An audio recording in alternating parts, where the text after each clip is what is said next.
Award for his leadership as a team captain for the Stillwater Christian Schools soccer team. Let's see what you got, Matthew.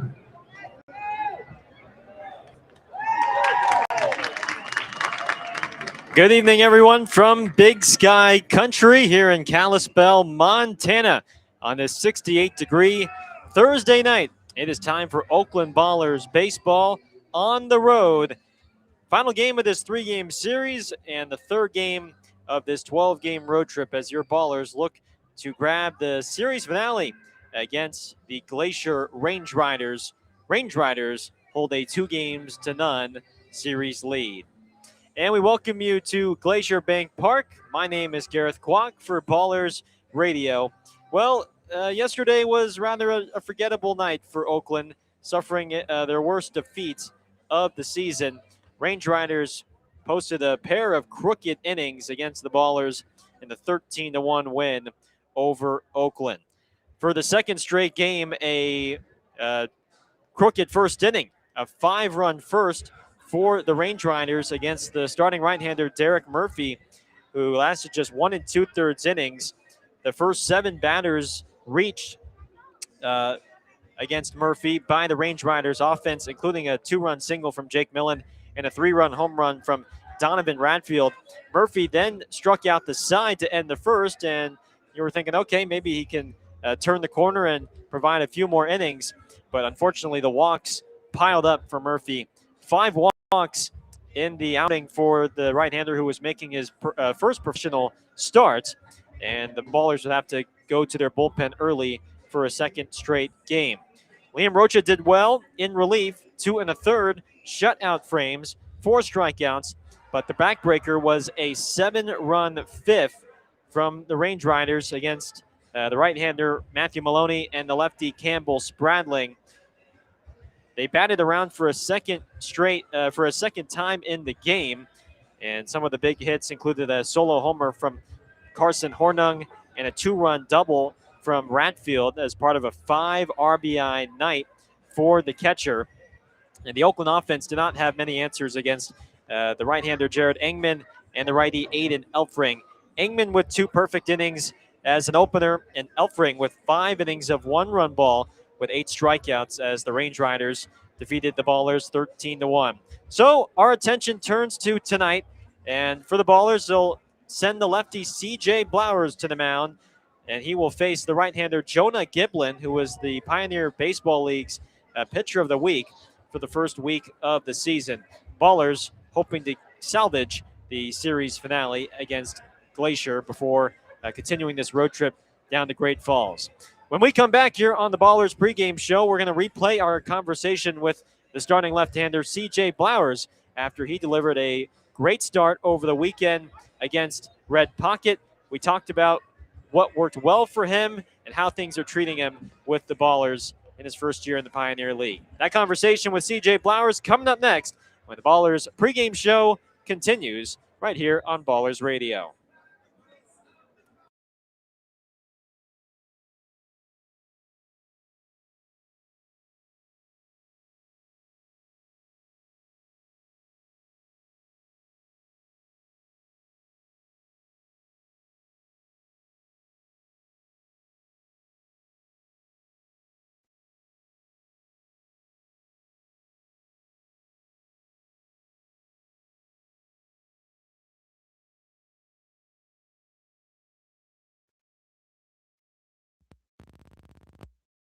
As a team captain for the Stillwater.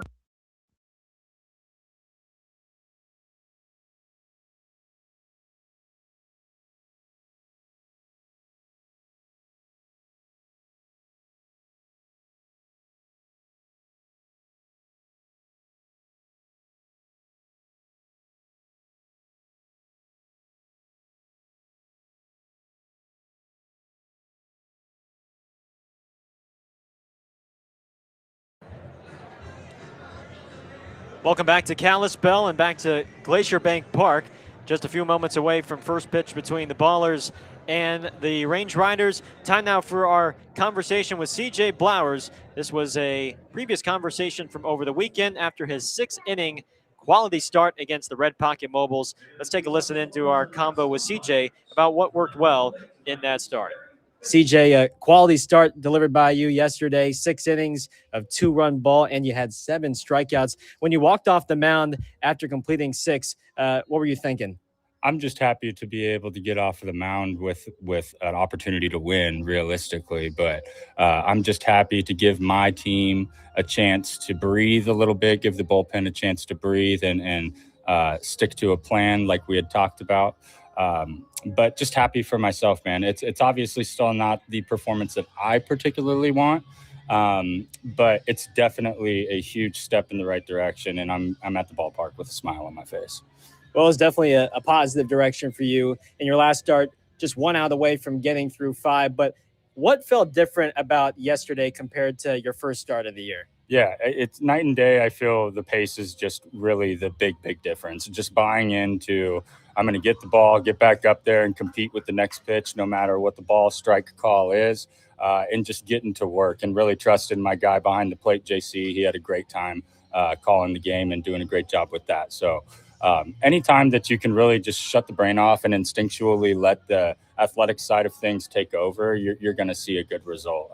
So there were a lot of things put into play that allowed me to do that. And we really leaned into that. I know you have a deep arsenal of pitches in your mix. What pitch or pitches did you feel were the most effective against Red Pocket yesterday? I feel the most effective was 100% the changeup. And I think that that's going to be the main feature it's a really good pitch, effective down, but even listening to your great broadcast last night, it really allows me to run that fastball up on guys. And when I'm able to make changes within the delivery and variances with the leg kick, being able to quick pitch and run 89 up there right after a 73-mile-per-hour changeup is a little problematic and a little uncomfortable. So I really think the changeup is the big highlight of last night. CJ Blower is our guest here on Ballers Pregame. You mentioned working with JC, Jaden Calora, who's caught you twice now already through the first couple of starts. What's it been like getting to work with them, and how has the chemistry developed between you two? Yeah, it's a beautiful thing. I'm from the Northwest. He has a good Southern vibe to him. So what I really like about it is he's just get to work type of a guy, very cool, calm, collected type of a guy. So just really getting to understand that frequency and finding that pace last night, I really think was something we could synchronize on, and something that we've talked about. And it's just something that he's really good at. He's really good at noticing what are pitchers doing well, what are they not doing so hot, and how can I go back to the drawing board and help these guys out? And with me, it's been no exception. So I really appreciate him for that. Well, first couple of weeks in the books here in Oakland and here in the Bay Area, just what have been your impressions of pitching here at Raimondi and your new team? Yeah. Well, I love the ballpark. I love the team. The grounds crew is great. All of our front office people have been great. Everyone in the broadcast booth is phenomenal.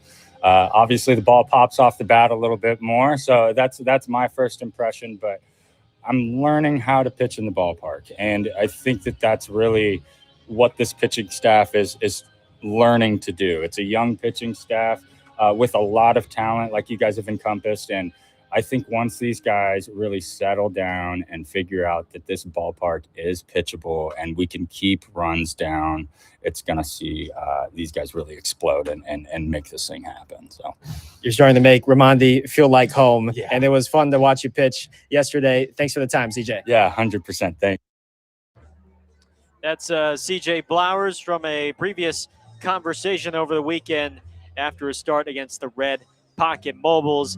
He is going to work against Jonah Giblin. That is your two pitchers brewing pitching matchup of the game. Blowers, the lefty, versus Giblin, the righty. Two strong arms who have been off to good starts.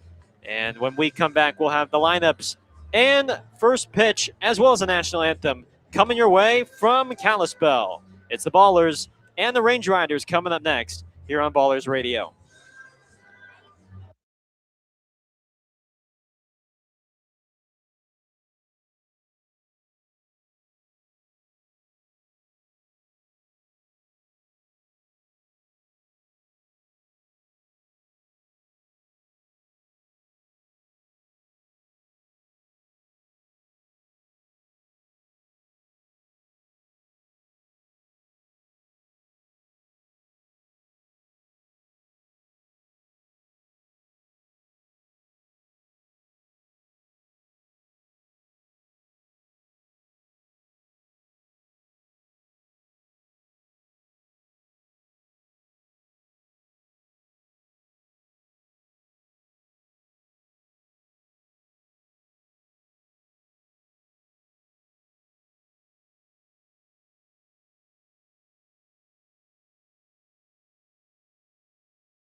Just a few moments away from first pitch between the Ballers and the Range Riders, Game 3 of this 3-game series. Time now for our Caltrans keys to the game, and my keys for today. It first starts with a clean start. The first inning has escaped the Ballers in these last 2 games. 11 runs given up in the first between Tuesday and Wednesday. That's just not going to help your offense. So it definitely relies on CJ Blowers, but also the offense as well to help pick up the slack. I think a clean start certainly helps, and as well as keeping the line moving. You credit the Range Riders and what they've done from a pitching perspective in holding Oakland to just 3 runs through the first 2 games. So if the Ballers can find ways to keep the line moving, and that's what the Range Riders have done over the past couple of games, including batting around twice yesterday. So whether it's a walk, with a little extra hustle, keeping the line moving, I think will be a key to success as the Ballers try to salvage this series finale against the Range Riders. Glacier is their starting lineup being announced as we speak. They are trotting out onto the field. It is a gorgeous night for baseball here in Kalispell. There was some rain earlier this afternoon, a cell that passed through that was rather short, maybe about an hour or so. But now the sun is out, clouds in the sky, and the mountains off into the distance. And let's now take it down to the field and take a listen in to tonight's national anthem. Jamie serves as student body president at Flathead High School and is beginning his 2nd season as a member of the Flathead Choral. At this time, please rise if you are able and remove your hats for the singing of the national anthem. Oh, say, can you see by the dawn's early light what so proudly we hailed at the twilight's last gleaming, whose broad stripes and bright stars through the perilous fight o'er the ramparts be watched were so gallantly streaming, and the rockets' red glare, the bombs bursting in air, gave proof through the night that our flag was still there. Oh, say does that star-spangled banner yet wave o'er the land of the free and the home of the brave?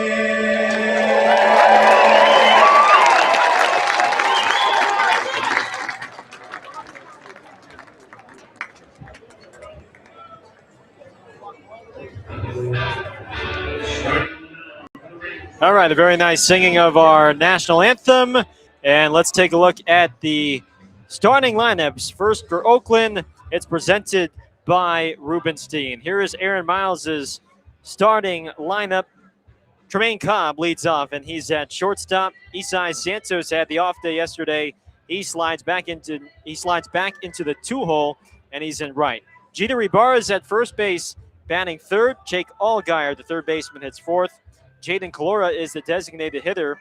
He bats fifth. Noah Blythe had the off day from hitting yesterday, even though he did pitch in the loss. He will bat sixth and is in left field. Davis Druick's in center, batting seventh. Nick Leahy is at second base, batting eighth. And batting ninth is the catcher, Nick Poss. For tonight's starting lefty for the Ballers, it's the 28-year-old CJ Blowers, who gets the ball for Aaron Miles. Once again, that's Cobb, Santos, Ibarra, Allgaier, Calora, Blythe, Druick, Leahy, and Poss with the Blowers on the mound. Here is the defensive alignment for Glacier today. Jake Millen is in left. J.D. McLaughlin's in center. Kyle Ashworth in right. And on the infield, Tommy Rovers at third base, Jacob Steele at short, Logan Beard at second. Carson Garner is at first base, and behind the plate doing the catching is Julian Sauger. For tonight's starting right-hander for the Range Riders, it's the 24-year-old from Seattle, Washington, Jonah Giblin. And Giblin makes his fourth start of the season, a 2-1 record and an ERA of 4.60. 15 2/3 innings. He has struck out 14 and walked 6. His first 2 starts were very good. His last start, he got knocked around a bit as Tremaine Cobb, right-handed bat, stands in for Oakland. And Giblin winds and deals the first. And it's a fastball taken down the middle for a strike, 0-1.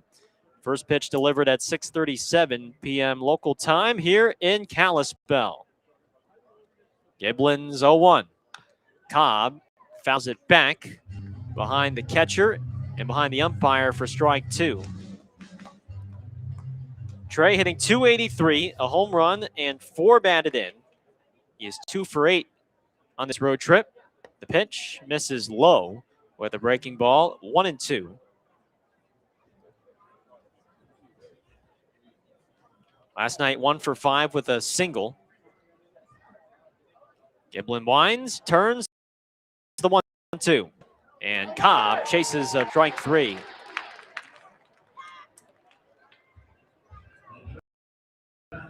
Our umpires for tonight, behind the plate calling balls and strikes, is Larry Pfister. Our first base umpire is Paul Graham, and Rob Minter is at third base.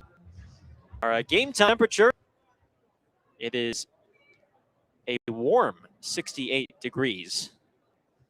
Here's Isai Santos. Left-hand bat takes a fastball on the outside for strike 1. Well, considering it was a little bit chilly earlier in the afternoon with the rain and the cloud cover, now the sun shining through. The pitch is fouled into the screen. Ball 2 strikes on Santos. The 68 degrees feels very warm.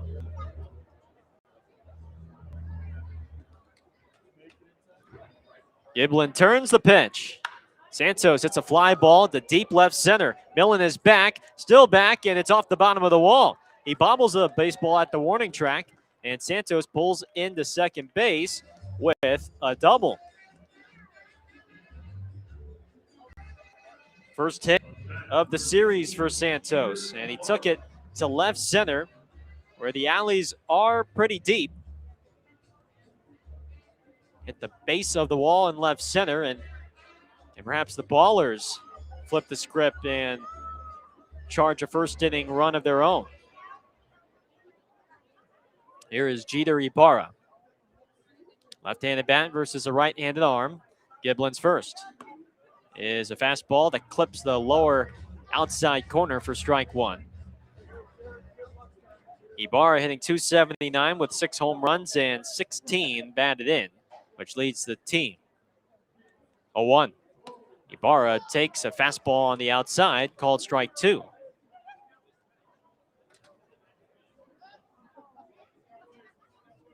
Giblin dangles the right arm as he's hunched over, going through the signs with Sauger. Now comes set. Looks at second. Santos with his lead. The pitch in the dirt, blocked by Sauger. Santos takes off for third. The throw is high, and the tag is not in time. A wild pitch advances Santos to third, and Ibarra can bring home Isai with either a ground ball or a fly ball, with the infield playing back. 1-2 on Ibarra. And the pitch. Jeter strikes out swinging on a changeup blowing outside. 2 strikeouts for Giblin. There's 2 outs for Allgaier. Number 15, Jake Allgaier.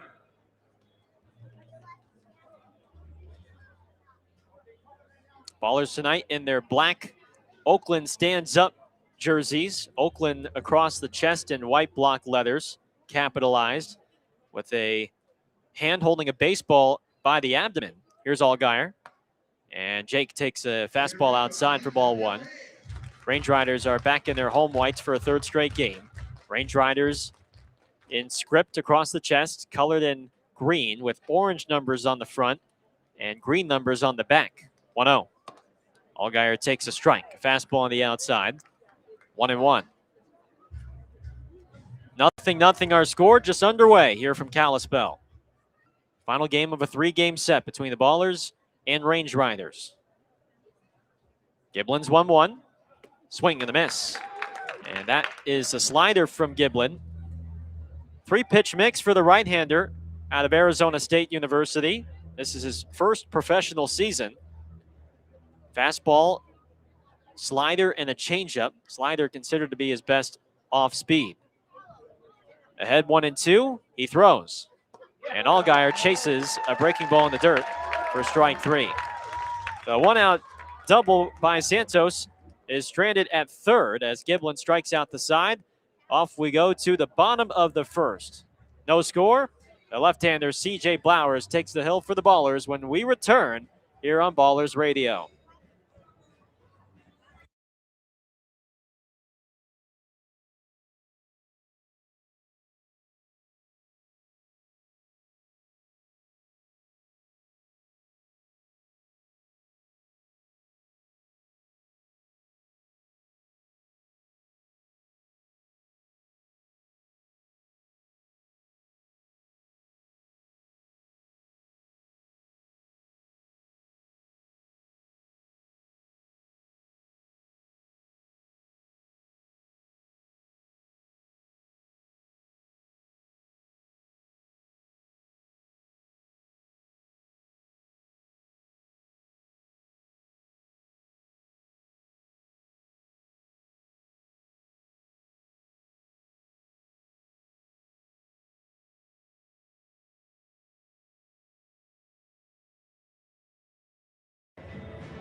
Home half of the 1st inning, no score. Let's take a look at the Range Riders starting lineup as announced by their 2nd-year manager Todd Pratt, the former big leaguer. J.D. McLaughlin, the center fielder, leads off. Logan Beard is at second base, batting second. Carson Garner, the first baseman, hits 3rd. Jake Millen, the left fielder, hits 4th. Donovan Ratfield, the designated hitter, hits 5th. Jacob Steele at shortstop, batting 6th. The 3rd baseman Tommy Rover hits 7th. Julian Sauger makes his first start of the series. He catches and bats 8th. And batting 9th is Kyle Ashworth, the right fielder, for their starting righty, Jonah Giblin. Once again, that's McLaughlin, Beard, Garner, Millen, Ratfield, Steele, Rover, Sauger, Ashworth with Giblin on the mound. And that lineup presented to you by Rubenstein. The left-hander C.J. Blowers toes the slab for Oakland. And he'll face the right-handed batting J.D. McLaughlin first. First pitch from C.J. is a fastball high for ball 1. The 29-year-old Blowers from Graham, Washington, in his first year with the Ballers. 1-0. Fastball is inside, 2 balls, no strikes. 3rd start of the year for Blowers. 6.75 ERA and 10 2/3 innings. 2-0. Fastball is high. 3-0. 9 strikeouts, 5 walks. An up and down first start. A much improved second start on Saturday against Red Pocket. Here's his 3-0. And there's a fastball right down the pipe for a strike. 3-1 on McLaughlin. He had an off day yesterday, 0 for 3 on Tuesday in the series opener. From the windup, CJ delivers. And McLaughlin takes a fastball outside. It's a leadoff walk.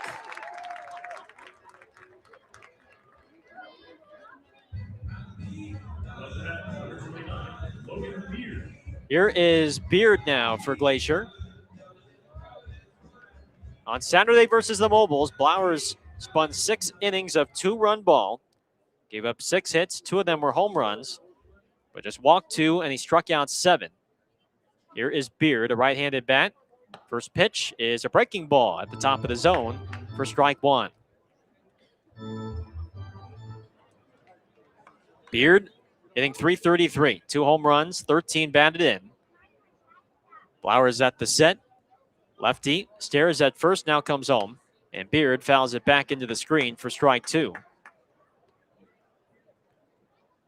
The Frontier League All-Star acquired in a 3-team trade with Joliet and Ottawa by Oakland back in March. Holds at the belt. 0-2 pitch in the dirt with the changeup. 1-2. The past 2 seasons for CJ were in the Frontier League for Ottawa and most recently Joliet. 1-2. Swing and a miss, strike 3. He elevated the fastball at 87, and Beard swung right under it for strikeout number 1.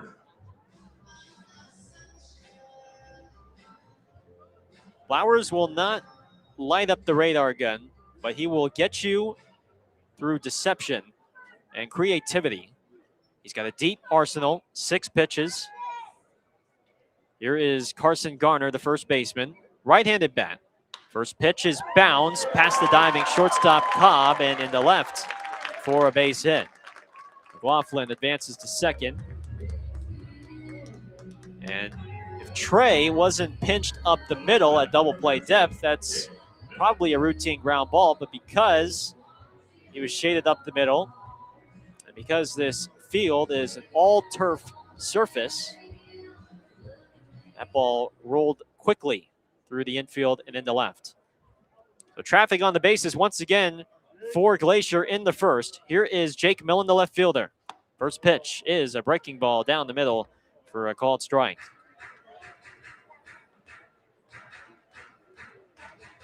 Glacier scored 6 runs in the first on Tuesday and 5 yesterday. 0-1.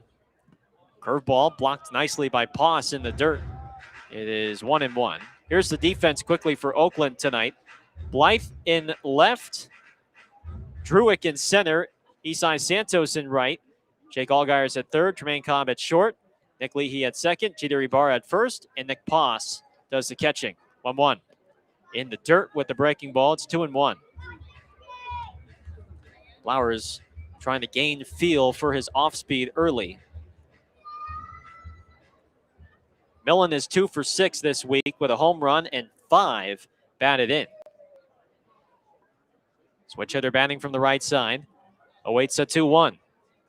And a curveball sails high and away. It is 3 balls and a strike.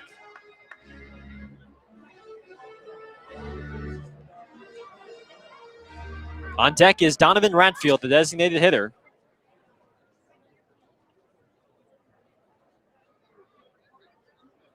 Flowers is 3-1. Breaking ball low and outside, ball 4. And the bases are loaded for Ratfield.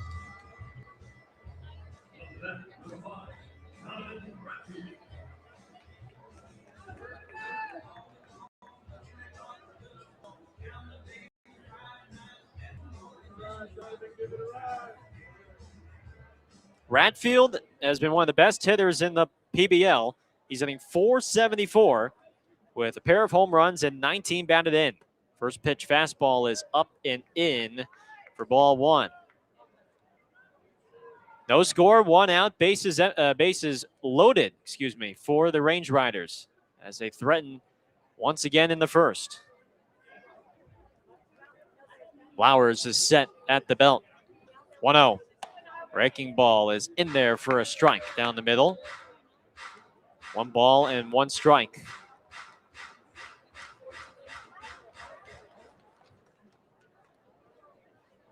Middle infielder shaded up the middle. CJ comes home. And Ratfield swings and misses out a high fastball. And it's 1-2.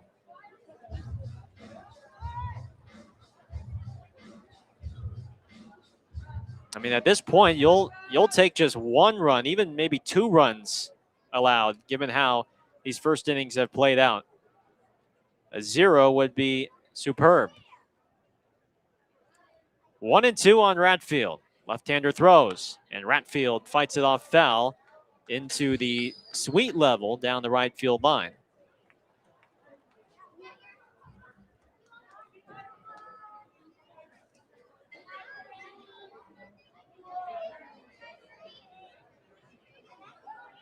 One ball and two strikes.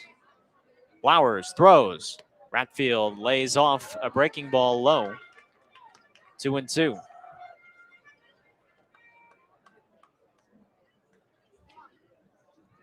Ratfield had 5 runs batted in yesterday, including a 3-run homer in the first. 2-2 from Blowers. Is in there for a called strike 3.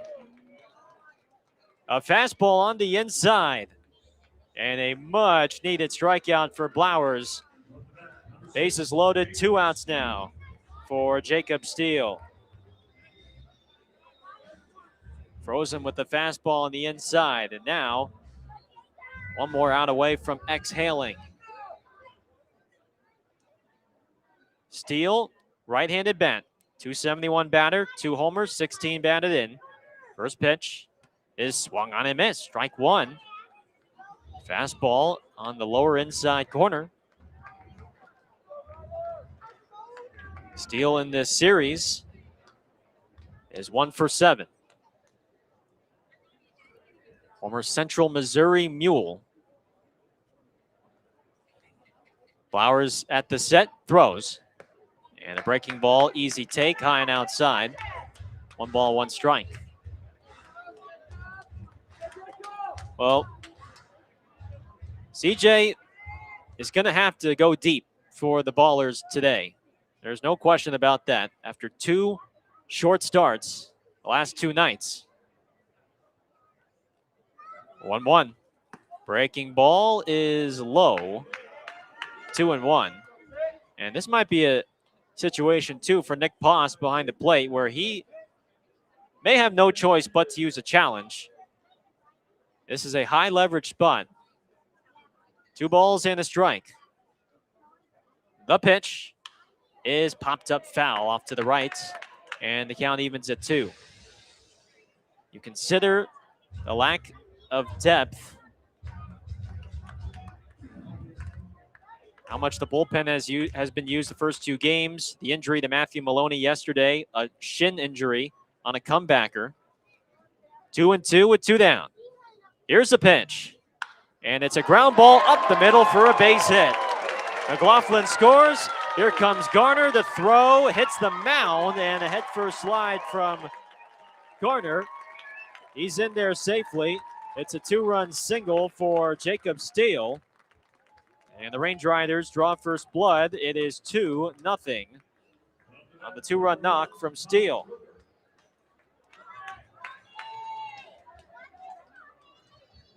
I mean, not a bad pitch. That's a fastball on the inside corner, but Steele knocked it sharply on the ground, past Blowers and up the middle for a 2-run hit.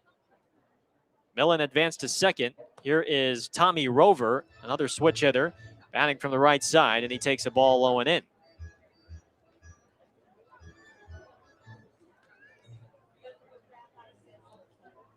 One 1-0 on Rover, who is at third base for today. Flowers looks at second. The pitch. Fastball, middle away, called a strike. And it's 1-1.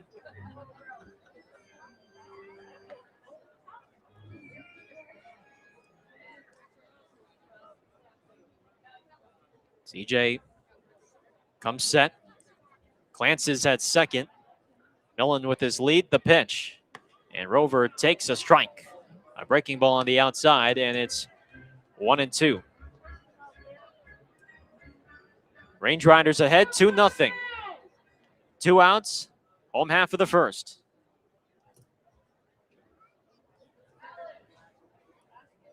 Flowers looks at second, lifts the leg and throws. Breaking ball low and in. 2-2.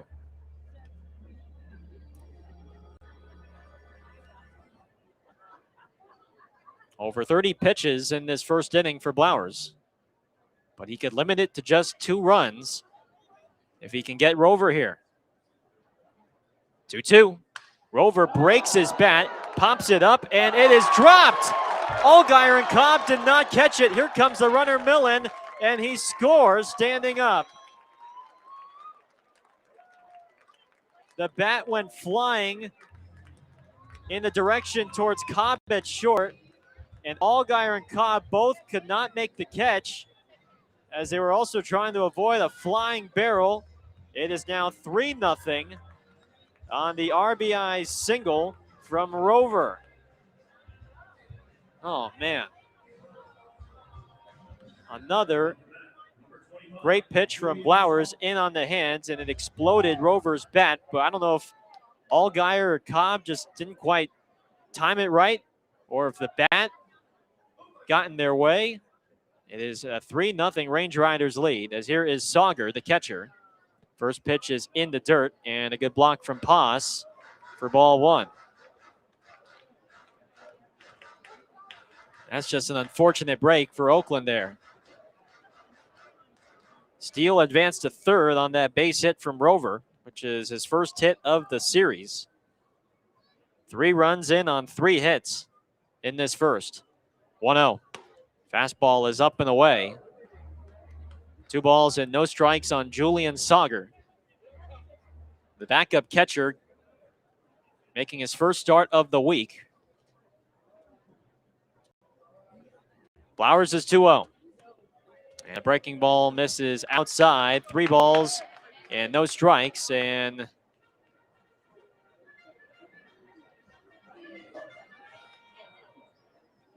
this has become all too familiar of a script this week. 3-0 pitch.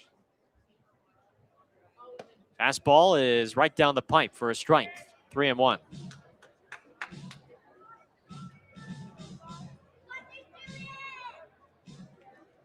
Kyle Ashworth to follow. And on the corners, 2 down. 3-1 to Sauger. Is popped up. Right side, it's Leahy in shallow right. Near the line, and he makes the catch. And the inning is over. Glacier scores 3 runs in the first on 3 hits. And it's a 3-0 Range Riders lead as we go to the second here on Ballers Radio.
Top of the second inning, Range Riders hold a 3-0 lead on the Ballers. CJ Flowers able to stop the bleeding. But the first inning barrage from Glacier continues in this series. 14 runs in the first from the Range Riders this week. Ballers offense, though, more than capable of getting back into this one. And Jaden Calora will try and kick things off at the plate. Serving as a DH for the Ballers today. Giblin's first. To Calora is a fastball on the outside for a called strike. 0-1. Calora, Blythe, and Druick, 5, 6, and 7 do up. Pitch Giblin pounds a fastball on the outside for strike 2. Flora hitting .324 with a home run and 4 runs batted in. 0-2 is off the end of the bat. It deflects off of Giblin's mitt. Second baseman Beard picks it up, and he has no play. Ballers catch a break on a weak ground ball. Back to Giblin, the pitcher, who tried to field it off the first base side of the mound, but it hit the tip of his glove and rolled away from Beard, who was already shuffling to his right to try and field that ball up the middle. It carried him to his left, and he did not have enough time to pivot, field, and then throw out Calora. Here is Noah Blythe. First pitch is fouled back into the screen for strike 1.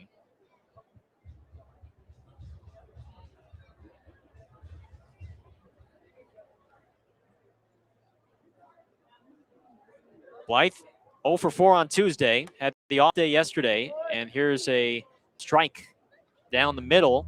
It's 0-2.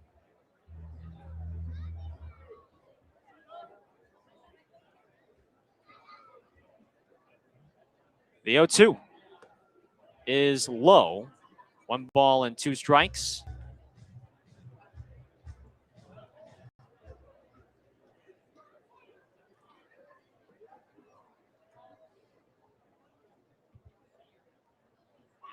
One-two.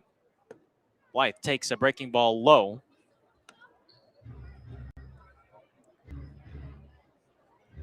Two balls and 2 strikes. The Pioneer League pitcher of the week after week 1, Giblin. He throws, and Blythe chases a high fastball for strike 3. He's got 4 strikeouts through the first 6 batters faced. Here comes Davis Druick now. Well, the one thing about Glacier that they do exceptionally well is they command the strike zone. They have allowed the fewest number of walks in the league for the first 2.5 weeks. Here is Druick. Left-handed bat hits the high fly ball to right center. Right fielder Ashworth cuts it off in the gap, then makes the catch. And Calora goes back to first. 2 down.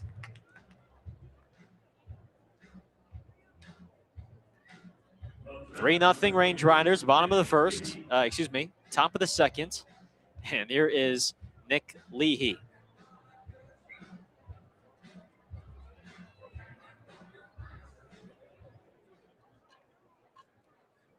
Leahy yesterday 1 for 4 with a single. Right on right. First pitch is rolled softly to short. Steele charges, double clutches, now throws to first, and it's in time. And the side is retired. Calora stranded at first after his leadoff infield single.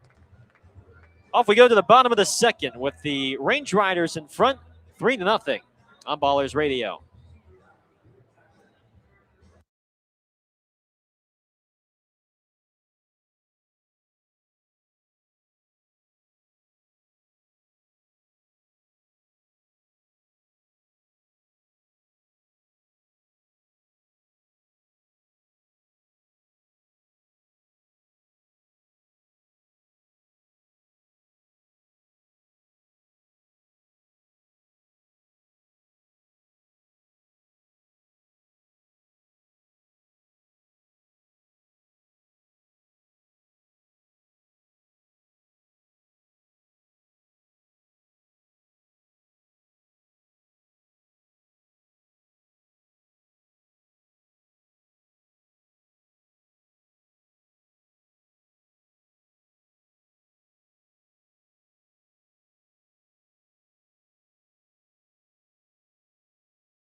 Heffernan Insurance Brokers has been helping helping people make smart decisions since day one, offering business insurance, personal home and auto, employee benefits, and retirement and wealth management. Make a smart decision for your business or family today. Visit Heffernan Insurance Brokers online at hefins.com. We go to the bottom of the second with the Range Riders ahead 3-0 on the Ballers. My name is Gareth Kwok. Thanks for tuning in on Ballers Radio. Here's Kyle Ashworth, who takes a fastball outside for ball one. Whether you're tuning in on our YouTube channel or on the Home Team Network, we appreciate you tuning in on your Thursday night. Flowers deals a 1-0, and it's a breaking ball low and outside, 2-0. 36 pitches in that first for CJ. Gonna have to find ways to get through these innings more efficiently with the Ballers staff depleted. The 2-0 to Ashworth. Little delayed leg lift, and the fastball is low. 3-0. We'll incorporate different timed leg lifts throughout the course of the game. 3-0 to Ashworth. Fastball on the outside, taken for a strike, 3-1. Sometimes we'll hold the leg out there for a couple more seconds than usual. Sometimes it'll be just a straight slide step. 3-1. Ashworth takes a strike. Fastball clips the outside. It's 3-2. Hitting .351 on the year with no home runs, but 9 batted in for the former Long Beach State Dirtbag. 3-2 is on the outside corner, and Poss is going to challenge. And I don't mind this challenge one bit. And it's been overturned to strike 3 looking. So Poss correct on the challenge. As a fastball just barely clips the lower outside corner for CJ's 3rd strikeout of the day. Top of the order, here comes J.D. McLaughlin. Right-handed bat versus a lefty arm. First pitch is down and in for ball 1. And I like that challenge because after a long 36-pitch first inning, every pitch really matters moving forward for Blowers. The 1-0. Fastball is outside, 2-0. And with a borderline pitch like that, if you feel good about it, you got to challenge it and give your pitcher a chance, which Poss did. 2-0 on McLaughlin. Breaking ball is high. 3 balls, no strikes.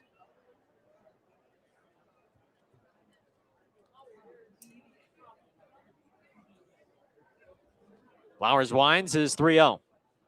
There's a fastball middle in for a called strike, 3-1.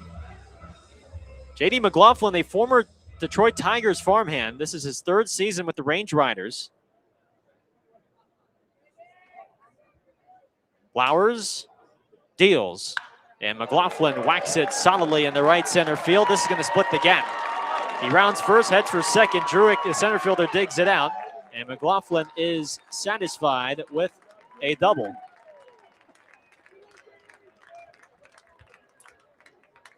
Fastball middle away, and he took it to the opposite field.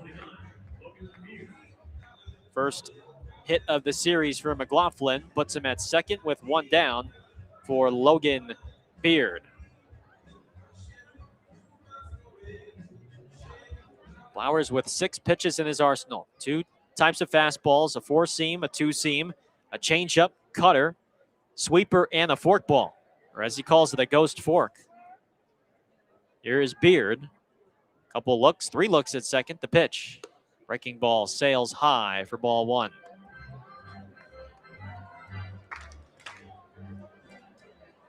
Beard, a strikeout victim back in the first. Flowers is set at the waist. 2 looks at second. He throws. And Beard chases a high breaking ball for strike 1. Logan Beard, the former Louisville Cardinal, who then transferred to the NAIA Indiana University Southeast. 1-1 is lifted out to left field. Left fielder Blythe drifts back, makes the catch. And McLaughlin must hold at second base. Hard hit ball, but right at the left fielder for out number 2. Carson Carter.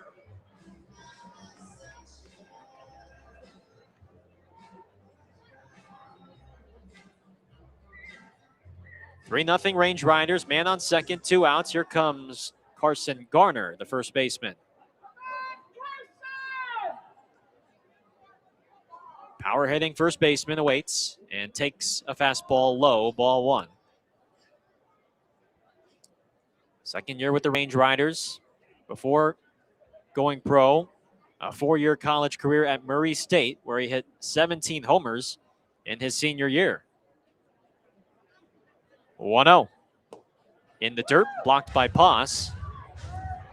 2-0. Last couple of nights, there hasn't been much of a wind factor, at least early in the game. There is a slight breeze blowing out towards center, favoring hitters. 2-0. Breaking ball is called a strike down the middle. 2-1.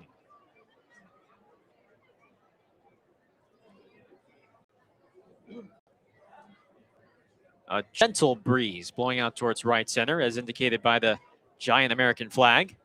Pitch to Garner is a fastball up and in. 3 balls and a strike. All right, now for CJ. He's falling behind these Glacier hitters, which he was not on Saturday versus the Mobiles. 3-1 is hit high and deep to left. Blythe is back at the warning track. He reaches up and he made the catch in the corner by the foul pole. It looked like it was going to be some damage off the bat of Garner, but Blythe is right up against the wall by the foul pole, and that was just a few feet away from a 2-run home run. Instead, a scoreless second for CJ Blowers. Third inning coming up. It is 3-0 Range Riders on Ballers Radio.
Top of the third here from Glacier Bank Park. A sunny Thursday night in Kalispell. Ballers up to bat, down by 3. It'll be Nick Paz to lead off against Jonah Giblin. Paz, Cobb, and Santos, the 9-1 and 2 bats versus the Glacier starter. First pitch to Paz. He's late on a high fastball for strike 1.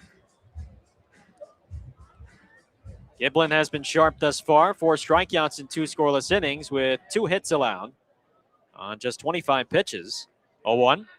Paz fouls it back into the screen for strike 2.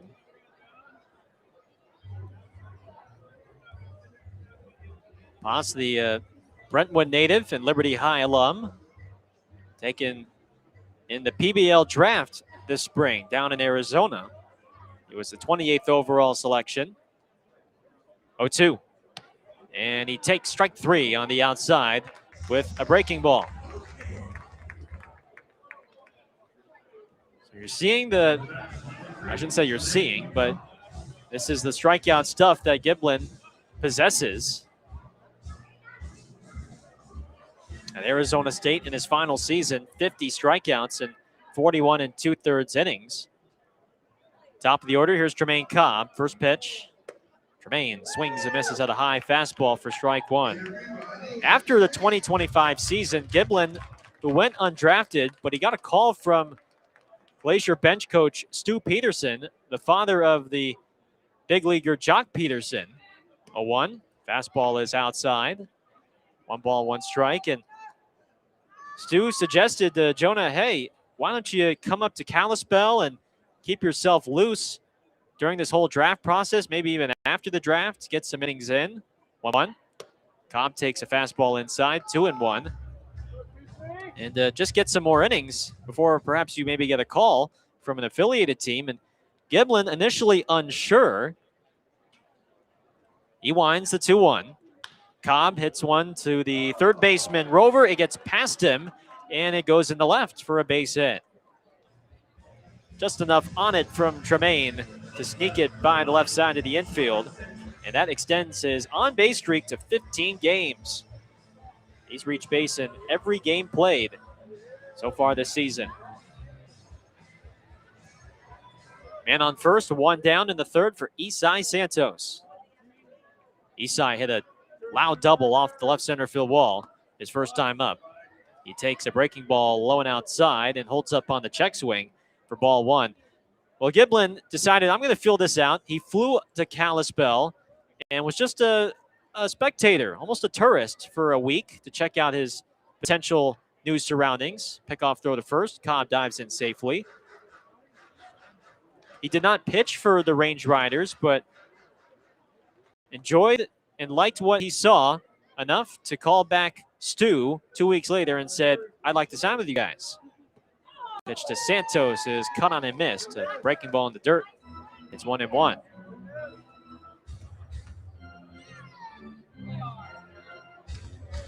Two great starts to start out the season.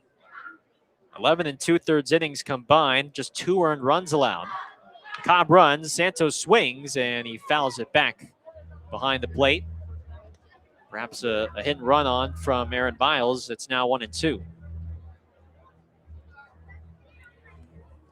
He's got the build of a big league, at least for an affiliated ball pitcher, 6'4", 240 pounds. Mahogany glove is pressed up against his belt as he's at the set. The pitch is a breaking ball outside. 2-2. 3 years at Arizona State. Before that, a year at Phoenix Community College. And before that, a year at Oregon State. Cobb with a wide lead, does not go. 2-2, hit hard on the ground to second. Beard throws to second for 1 out. The turn to first, not in time. Santos beats it out and keeps the inning alive. Credit Eastside for hustling out of the box immediately after he hit that grounder. Cobb is forced out. There's 2 down for Ibarra. Range Riders 3, Ballers nothing. Third inning, Ibarra struck out swinging. First go around against Giblin. First pitch is bounced up the middle. The shortstop steal crosses over the second base bag and then throws to first for the outs. 1 out single does no damage for the Ballers as we head to the bottom of the third. Glacier 3, Oakland nothing here on Ballers Radio.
The third here from Glacier Bank Park. Range Riders 3, Ballers nothing.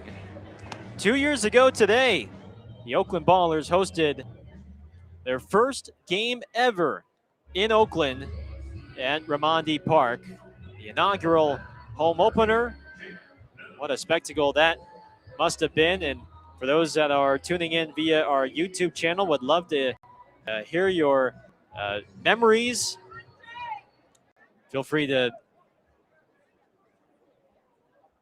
type them in the chat, and I may read them on the broadcast as Millen takes a strike to lead off the third. Of course, with this being my first year with the Ballers, I'd love to just get a glimpse of what that night was like 2 years ago on this June 4th, 2024. So feel free to include your memories in the chat for those on our YouTube channel, and perhaps I'll read them out on the broadcast. It is 0-2 on Millen. Blowers winds, kicks, throws. And Millen fights it off foul. A ground ball down the third base line. Still 0-2. Of course, plenty of anticipation and build-up to get that night ready. 0-2. Millen takes a fastball high and outside. It's 1-2.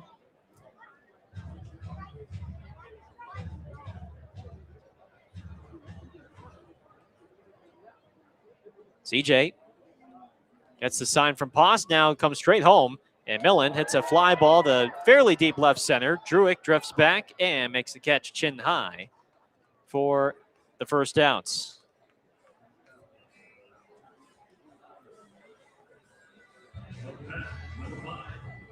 Well, it was 2 years ago that the Ballers hosted their first home game at Raimondi Park. It was also a little over 2 years ago that the Ballers played their first ever game, and this was the site of it here at Glacier Bank Park, home of the Range Riders, back on May 21st, 2024. As Ratfield takes a strike on the inside, it's 0-1. 0-1. Ratfield hits a sharp line drive, and it's in the left center for a base hit. The ball gets away from Leahy and then past Blowers. Luckily, Barra is there to back it up. On the throw from Druick. Ratfield with a base hit, and here comes Jacob Steele. Life of Kyle C. said he didn't go to the first game, but he remembers the first time just going to a Ballers game, and it felt like home. And enjoyed the atmosphere. The Ballers won. That's called circling the bases right there. Here's Steele. First pitch is lined sharply in the right center field. Santos makes the catch in the gap. And there's 2 down for Tommy Rover.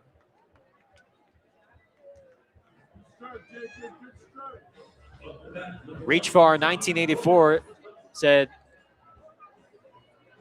her family attended the opening game, and it was wonderful to have a great team and a sense of community, and absolutely. Even an opening day this past year as Rover takes a ball in for ball one, or opening night just a couple weeks ago. What a fun-filled event that was, even though it didn't necessarily go the Ballers' way, but just to see all of the stands packed and the return of Ballers baseball after a long wait. Here's the pitch to Rover. It's fouled off to the right, and it's 1-1.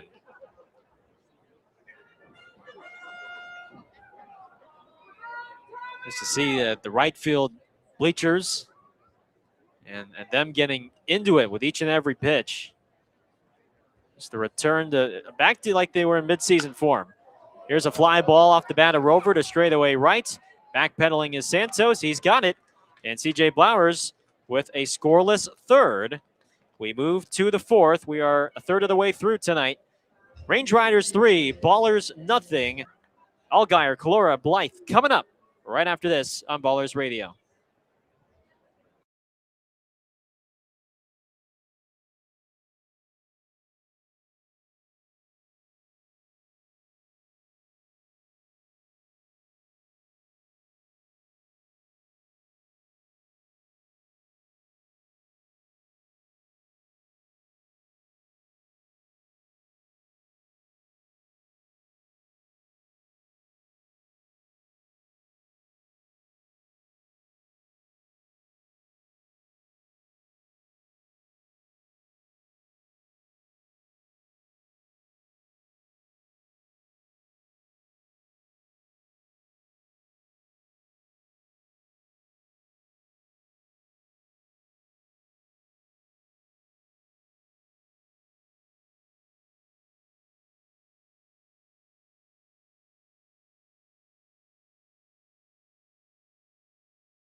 Top of the fourth from Kalispell. Range Riders 3, Ballers nothing.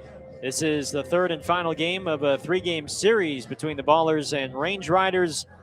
And the final meeting in this season series for Oakland continues this 12-game road trip east to Great Falls. The Ballers bats provide a spark here in this fourth against Jonah Giblin, who has looked the part. 5 strikeouts and 3 scoreless on just 38 pitches. Jake Allgaier leads things off for Oakland. Switch hitting third baseman, batting from the left. First pitch. Fastball is a called strike at the top of the zone. 0-1. Allgaier, Calora, and Blythe. Ballers' offense has been quiet since the third inning of last night. And just 3 runs total in this series. 0-1. Fastball high and away. 1 ball, 1 strike.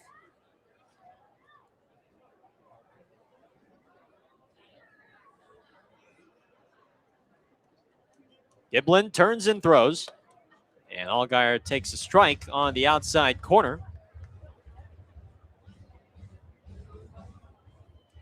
Looked to be off the plate, but home plate umpire Larry Pfister is giving the corners and then some to both pitchers. 1-2 is in the dirt. 2 balls and 2 strikes on Allgaier. Coming into the night, batting .383 with 4 home runs and 12 runs batted in. He is the team's batting average leader. Giblin deals a 2-2. Fastball up and away. 3 balls and 2 strikes.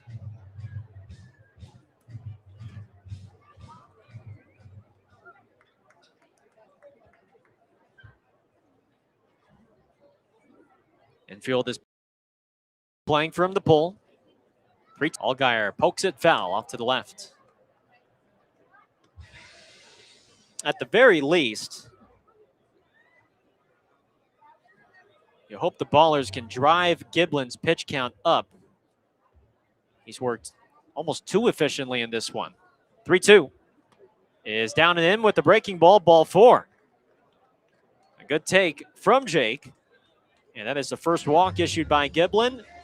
Leadoff man is on for the Ballers for Jaden Calora.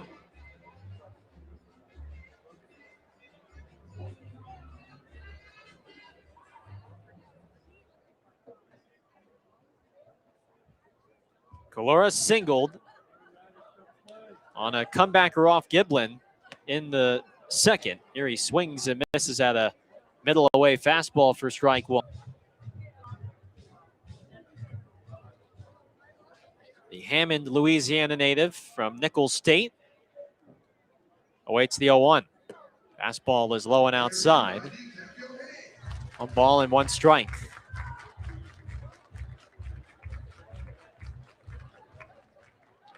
Looks to be more of a presence in the suite level from these Range Riders fans. The pitch. Calora sends a high fly ball to deep left field. Millen is back to the warning track, and he jumps up and makes the catch. And back to first goes Allgaier on the ball that was struck very well by Calora. But Millen had just enough room on the warning track, about an extra 4 or 5 feet before laying his back up against the wall. 1 down. Also like to recognize our Ballers contingent that's sitting behind the first base Ballers dugout.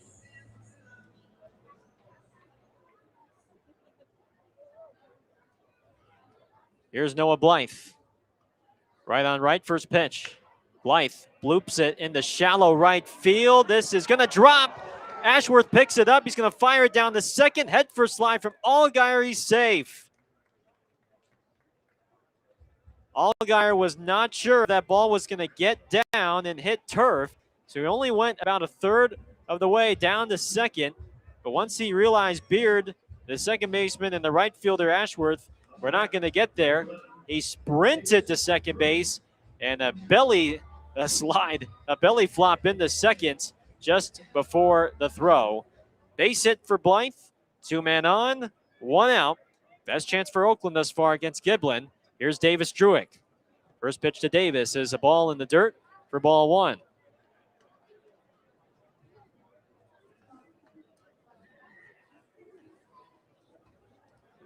Druick flew out to right in his first at-bat, albeit he struck the ball well. 1-0. Up and away, 2 balls, no strikes. Again, the Range Riders do not hurt themselves very often when it comes to defense. The pitching has allowed the fewest amount of walks, number of walks. 2-0. Druick takes a strike, a fastball on the outside. 2-1 the count. I mean, that corner's been there all day from Larry Pfister, especially on lefties. He's going to give the outside corner and then some. 2-1. That one very high and outside. 3-1. Range Riders 3, Ballers nothing, 4th inning.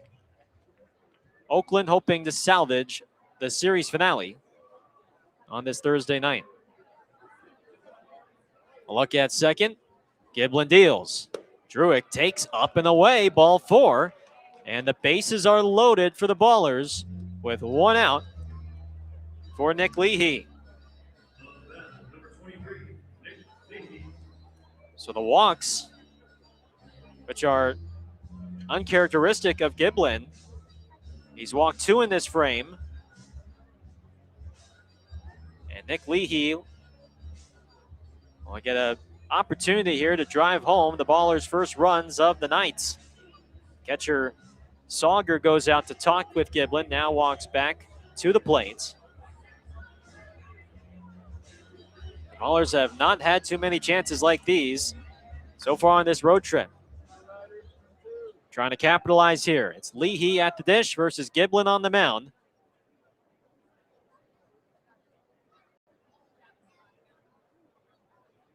Giblin gets the sign. Pitch clock is winding down, and that is a called strike at the top of the zone. Wait a second.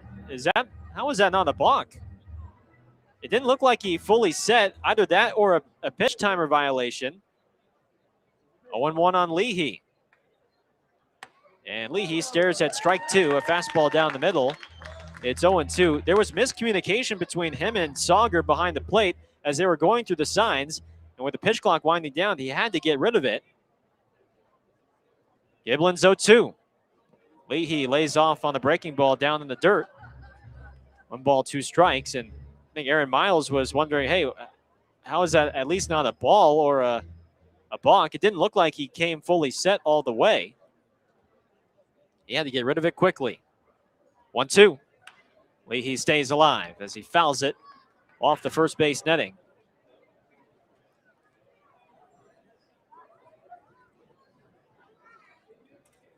Allgaiers at third, Blythe at second, Druick at first. Infield is back. In double play depth. 1-2 is fouled in and out of the glove of the catcher Sauger. There is a possibility that he could have squeezed it, but Leahy is not down yet. 2 for 6 this week. The former UC Davis Aggie. Giblin's 1-2 is fouled back into the screen. And right now what makes it a little bit tricky is that Giblin is in the sun. About half of his body is in the sun, but the plate is in the shade. So when he releases the ball, it's in the sun before going into the shade. 1-2. Leahy hits a ground ball foul down the third base line.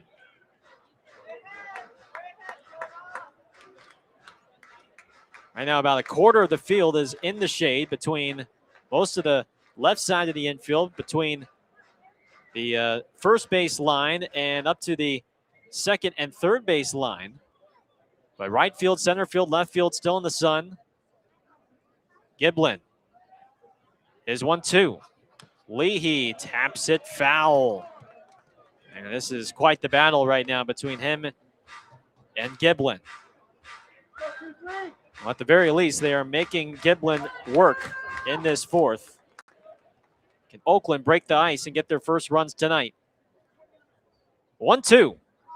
Leahy hits a sharp ground ball to second. It's fielded by Beard. Looks at second, throws to first. It's in time. A run does score as Allgaier touches home. And the Ballers have their first run of the day on an RBI groundout to the second baseman, Beard, from Leahy.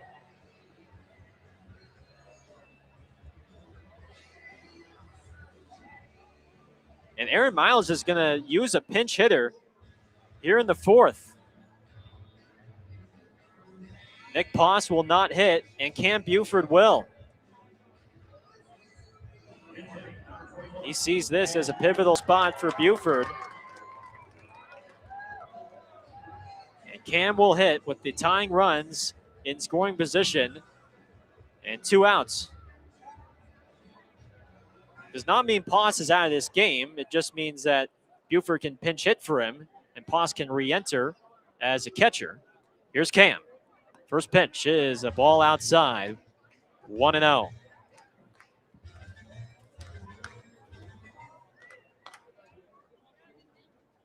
Giblin is set. The 1-0. Buford fouls it back into the screen. Strike one. This is Buford's 9th game of the year, hitting .207. Only 6 hits, but 3 of them have left the park. 1-1. Lays off a high fastball. It's 2-1.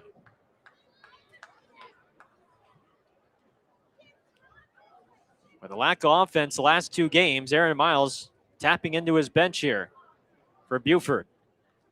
2-1. Swing and a miss. Chases a high fastball. It's 2-2. Range Riders 3, Ballers 1. 4th inning. Tremaine Cobb is on deck. Giblin is ready. Right-hander deals. And Buford lays off on the breaking ball in the dirt. Full count. Buford, who was just reacquired not that long ago from Sioux City. A couple weeks ago. The payoff pitch on the way. Buford strikes out swinging on a high fastball, and the inning is over. Oakland scores a run on 1 hit, but they leave 2 left at second and third. 6 strikeouts for Giblin. We go to the bottom of the 4th. It's 3-1 Range Riders on Ballers Radio.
Ballers score a run in the 4th on the RBI groundout by Nick Leahy. It is a 3-1 Range Riders lead as we go to the bottom of the 4th.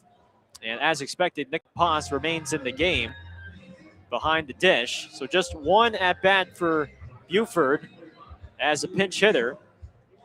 And Giblin fanned him, his 6th strikeout of the day. Now it's C.J. Blowers' turn. After giving up the 3 first-inning runs, back-to-back Scoreless frames in the second and third. It is Julian Sauger, the catcher, who leads off. Right-handed bat. First pitch is popped up. Shallow right center field. Leahy, the second baseman, backpedals. It is Isai Santos, the right fielder, who calls him off and makes the catch off of his left shoulder for out number 1. CJ has set down 6 of the last 7 batters for the 29-year-old. Here comes Kyle Ashworth, the right fielder. Struck out looking against Blowers in his first at-bat. Opening offering is high with a fastball. Ball 1.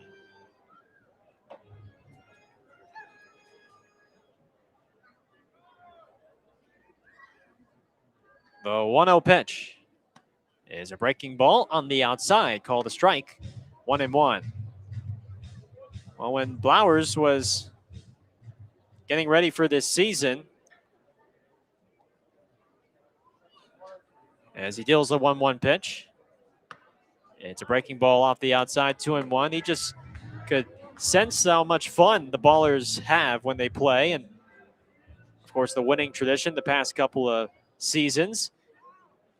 Big reason why he was so excited to join the organization. 2-1. Ashworth, it's a line drive down the left field line. It's foul by about 6 or 7 feet.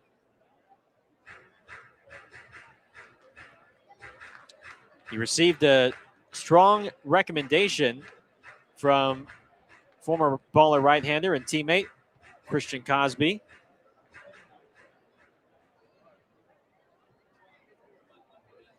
A gentle giant off the mound, but a fierce competitor on the mound. A quick pitch here to Ashworth on the 2-2, and he misses in the dirt. 3 balls and 2 strikes. When he gets on that mound, he says, "Nobody should talk to me." Here's a payoff to Ashworth. And he fouls it straight back over our heads here at the press box. We are a little bit off-centered here at Glacier Bank Park. Not directly behind home plate, but off-centered towards the third base line. Full count, 1 out. Here's the pitch. Delayed leg lift. Here it is. It's a fastball, and it's inside for ball 4.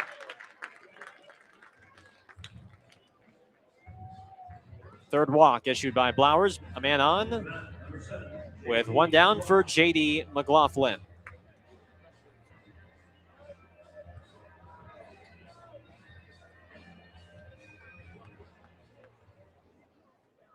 Blowers has had to pitch from the stretch in every inning thus far. Here's McLaughlin. First pitch. Fastball is inside for ball 1. 75 pitches for Blowers.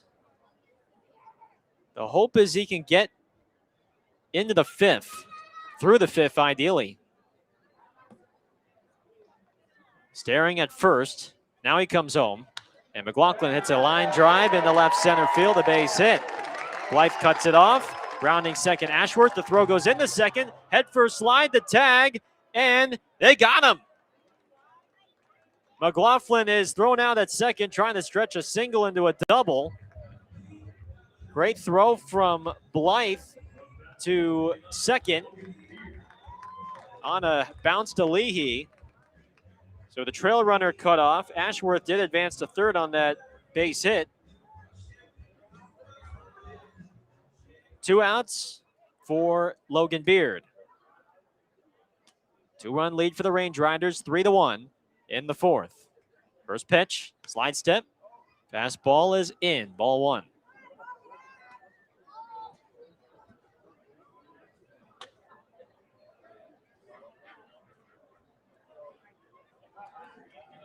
One ball, no strikes. The pitch, foul back into the screen. 1-1.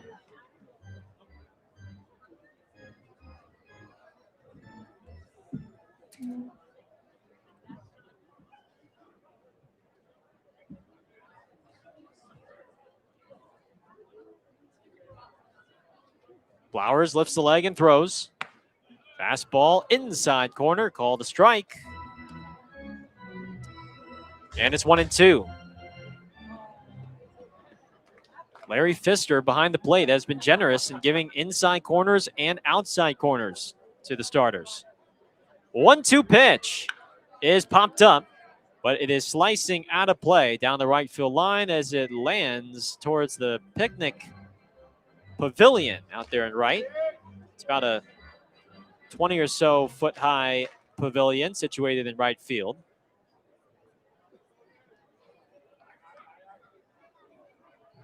One and two on Beard. Flowers delivers. Breaking ball hit to third. It's backhanded by Allgaier. He slips, fires to first. The throw dug out by Ibarra, and they got him. Great play on both ends. Allgaier digging out the grounder at third, and then Ibarra, a heck of a scoop at first base. And it's a 0 thrown up by Blowers in the fourth. Fifth inning coming up. It's 3-1 Range Riders on Ballers Radio.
Through 4 on this Thursday night. It's the Range Riders 3 and the Ballers 1. Thanks for tuning in. I'm Gareth Kwok for Ballers Radio. Tremaine Cobb leads off for Oakland. Top of the lineup against Jonah Giblin. The first from Giblin is a fastball at the knees for a called strike 1. Cobb, Santos, Ibarra. Ballers did score a run in the fourth inning, trying to chip away at this lead. Fastball is taken outside. It's 1 ball and 1 strike on Cobb. Extended his on-base streak to 15 games with a single in the third through the left side of the infield. 1-1 in the dirt and blocked by Sauger. 2-1 on Trey.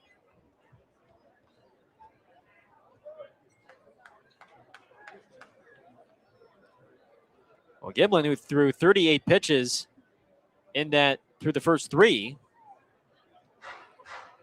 A long fourth inning that required 31 pitches. As he misses inside, it's 3-1. So a great job by Oakland to work the at-bats in that fourth. The 3-1. Cobb hits it sharply on the ground, past the diving backhanded steal, into left, a base hit. And a tying run for the Ballers is coming up to the plate in Isai Santos. Time now for a little fifth inning trivia. And I was curious, because we're up here in the Big Sky country, and Montana not necessarily known as a hotbed for baseball talent, but the question for tonight is, how many Major League players were born in Montana? As Cobb dives in safely on a pickoff throw to first. How many Major League Baseball players were born in Montana in the history of the sport? Cobb runs, pitch, it's almost a pitch out. It's a called strike, throw down, head first slide. It's not in time. Cobb with his motorbike celebration, revving the handlebars, revving the engine. That is his 11th steal of the season, and he has yet to be caught. First pitch was a strike. It's 0-1 on Isai. And Santos fouls off the 0-1 down the left field line. It's 0-2. You can submit your answer in the chat. Again, the trivia question for tonight: how many Major League Baseball players have been born in Montana? The 0-2. Santos hits a ground ball. It's a diving backhanded stop by Garner. He gets up, throws to first. Giblin dives to the bag, and it's not in time. Cobb to third. Giblin a little slow to get up after almost face planting at first base. And here comes Will Oman, the pitching coach for Glacier, along with Rachel Freeman, the head athletic trainer. That was quite the fall from Giblin as he raced over to first to try and cover the bag. A diving backhanded stop by Garner at first. He got up, threw it to Giblin, and in a foot race to first between him and Santos, he then stumbled and then almost face planted into the bag. They're just going to give Giblin some time to collect his thoughts and just give himself some time to breathe after a hard spill. He looks to be okay. He's communicating with the trainer, Rachel Freeman, and his pitching coach, Will Oman, the former big leaguer and lefty reliever. James Harris is in that conversation as well. He was nice enough to just double check on the condition of Giblin. Looks like he's going to at least attempt a few warm-up pitches before deciding whether to keep him in or not. And this would be quite the development if he's unable to go, but we're going to give him a few warm-ups to see.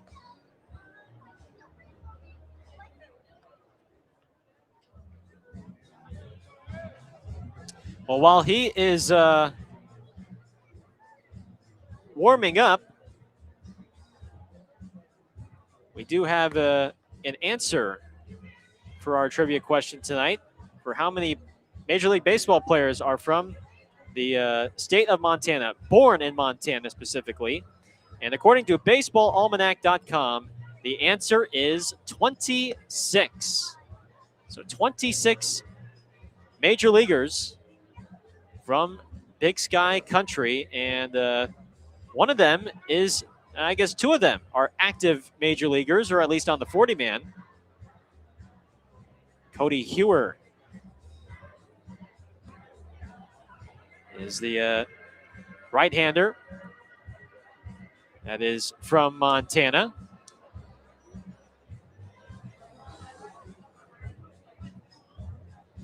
He is with the Guardians.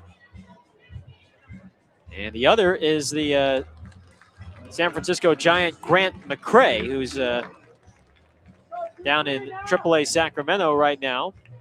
By the way, Giblin, good news for Glacier, he's going to stay in the ballgame through about 3 or 4 pitches, and he is going to remain in this game. So he will stay, but the Ballers threatening in this fifth. 3-1 Range Riders. The tying runs at the corners with no out for Ibarra. First pitch to Jeter is a fastball outside, ball 1. Santos faked a steal to second. It is 1-0.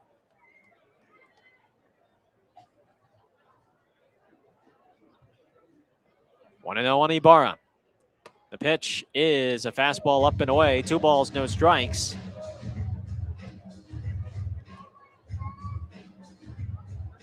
Cobb's at third, Santos at first. Ibarra has been the team's RBI leader. Santos does not go. The pitch is foul tipped into the mitt of Sauger with a fastball. 2 balls and 1 strike.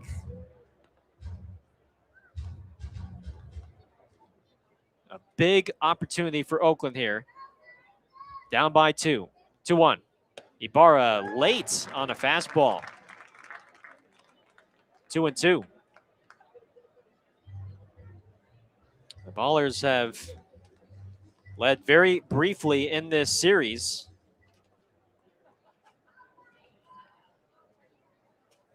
Two and two the pitch.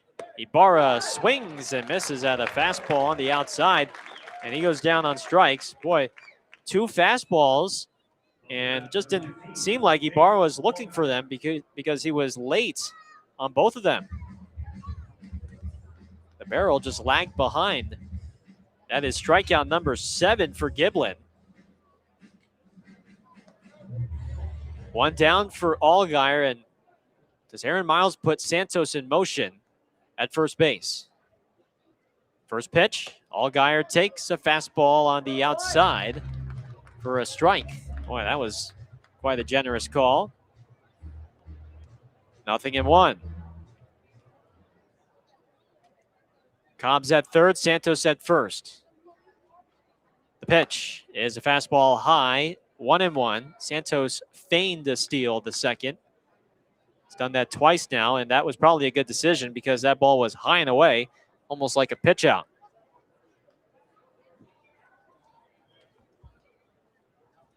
1-1. Giblin comes home. In the dirt, Santos takes off for second, and he will get in there standing without a throw. That time a delayed steal. Or he may have just read the pitch in the dirt, but it was handled by Sauger. Either way, that eliminates the double play opportunity. 2 men in scoring position. It's a 2-1. And Allgaier takes a strike. A fastball on the outside. He's going to challenge. He thought it was outside. Review, it is overturned to a ball. And it has been overturned to a ball. That's 2 challenges for me. Ballers have been successful on both of their challenges. One from Poss and one here from Allgaier. Once he noticed first strike call being way outside, he decided to challenge that one. A similar pitch. The 3-1. Allgaier hits a fly ball to deep right field. Ashworth back, makes the catch. Cobb tags along with Santos. Cobb scores. Santos into third. Sac fly from Allgaier makes it a 1-run ball game, and it is a 3-2 Range Riders lead. Smart, situational baseball from the Ballers. Allgaier using the challenge to get back into a friendlier count, and then he put it deep enough into right to bring home Cobb. RBI number 13 on the season for Allgaier. 2 outs for Calora with the tying run 90 feet away. First pitch is a ball low. 1-0 on Calora. The pitch count continuing to rise for Giblin. This will be pitch number 89. 1-0. Calora takes a strike. A fastball on the outside. 1-1.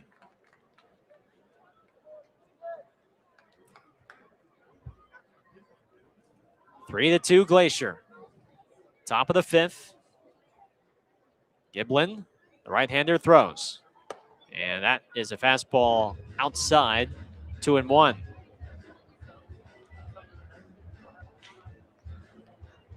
Range Riders do have a right-hander warming up in the bullpen. The 2-1 pitch. Calora takes a strike on the outside. That was a similar pitch to the one that Allgaier challenged, but Calora's not going to use one here.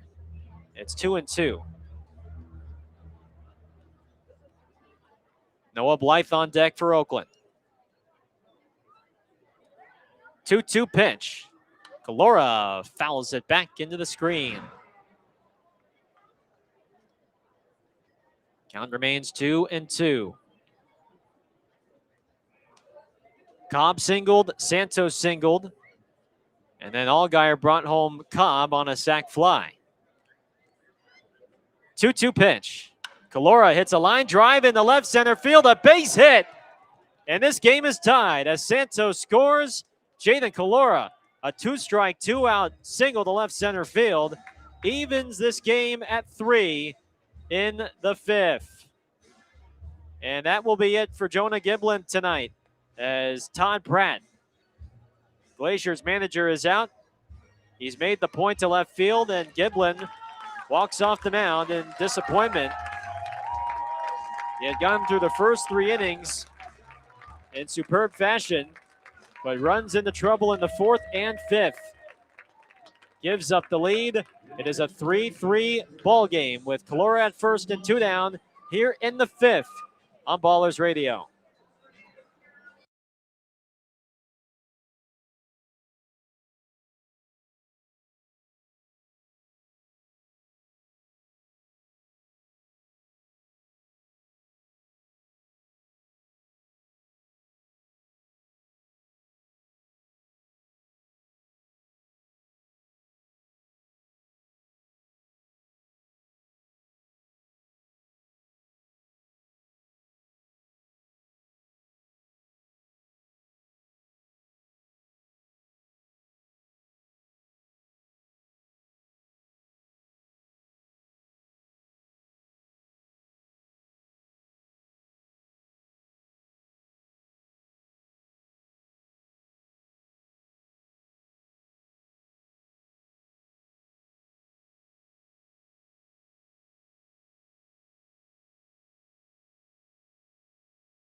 Two runs on 3 hits in this 5th inning for Oakland, has tied the score at 3.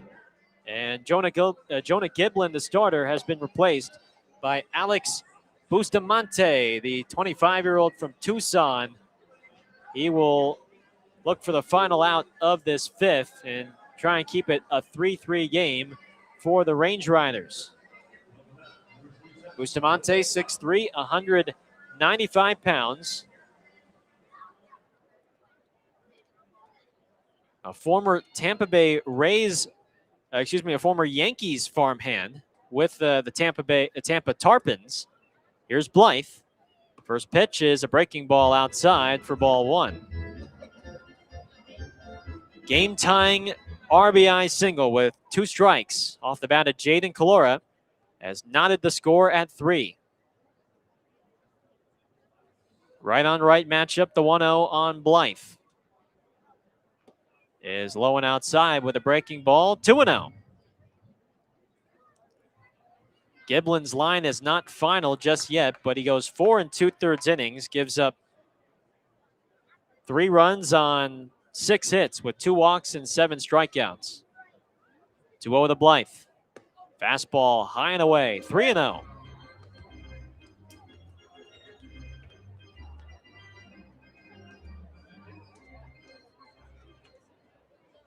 Blythe singled back in the 4th. He's 1 for 2. Bustamante at the belt high set, kicks and throws.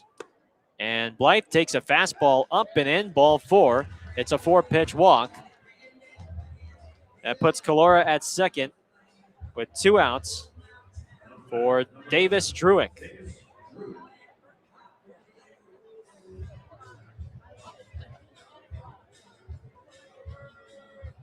Bustamante, 25 years of age. First season with the Range Riders after spending last year in the Mexican League with Jalisco. First pitch to Davis. Druick takes a strike, a fastball down the middle, 0-1. Spent 3 years in the Yankee system from 2022 to 2025. 0-1. Druick takes a fastball outside that time. It's 1-1.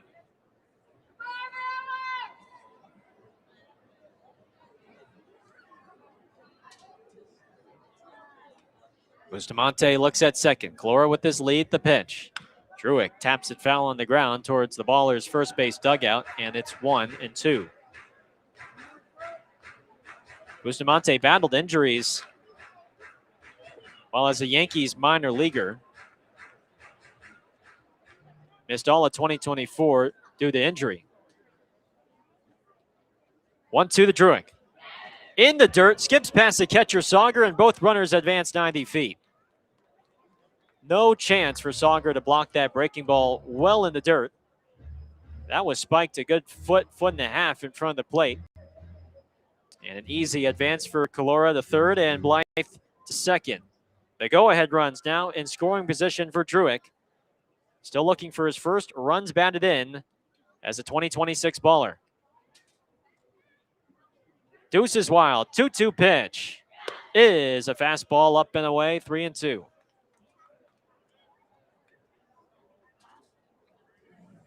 On deck is Leahy.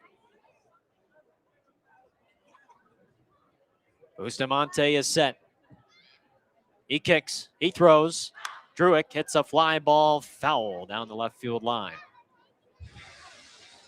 Last time Davis was here in Kalispell, one of the best moonshots you'll see off the P of Park, of the Glacier Bank Park scoreboard in left center. Payoff pitch to Druick. And Davis fouls it back into the screen. Stays alive. The at-bats right now from Oakland have just been far more competitive tonight than the past two games. They are taking good pitches out of the strike zone. They're fighting off good pitches and staying alive and working deeper counts. Full count, 2 outs. Bustamante throws. Druick hits a bouncing ball to second. It's fielded by Beard. The throw to first is in time, and the inning is over. Ballers score 2 runs on 3 hits, and they strand a pair. This game is tied 3-3. We are halfway home here in Kalispell. Bottom of the 5th coming up on Ballers Radio.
Back here in Kalispell, it is a 3-3 ball game. A pair of runs for Oakland in the top of the 5th has tied the score at 3, and CJ Blowers comes back to the mound. 81 pitches on the night for CJ. No bullpen activity as we speak. And here comes Carson Garner, the first baseman. Left on right, first pitch. Breaking ball is high for ball 1. Time now for our Pacific Pipe climb to the top of the PBL standings. And right now it is a 3-headed race. Pitch to Garner is foul tipped into the glove of Paz for strike 1. Billings has won 7 in a row. They are 11-2, and they hold a half-game lead on the second-place Glacier Range Riders and Long Beach Coast, who are tied at 11-3. 1-1. Garner hits a grounder to short. It's backhanded by Cobb, belt high. He fires across the diamond in time for out number 1. Long Beach squad, my goodness. 8 consecutive wins for the Coast. Ballers will have to see them a lot over the course of 2026. Plenty of trips down to Blair Field as they open up their inaugural homestand. Here's Millen. First pitch is foul. Back into the padded backstop for strike one. Boise and Modesto not too far behind. 2.5 games back at 9-5. And Missoula behind those two at 8-6. 3.5 games back. Here's the 0-1 to Millen. Breaking ball is high and outside. 1-1. And again, the top 2 teams in the first half of the Pioneer League not only clinch a postseason berth, they clinch home field advantage. 1-1. Fastball is a called strike at the top of the zone. And Millen, unpleased, was behind 1-2.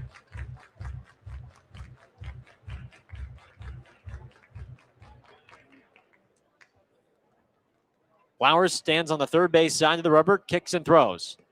And a breaking ball low and outside. Makes the count 2-2. Millen is a patient hitter. He has drawn the second most walks in the league with 24.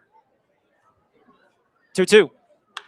Millen gets under one and flies it into fairly deep right center field. Santos circles behind it. Another back pedal to his right, and he makes the backhanded catch as he crosses onto the warning track.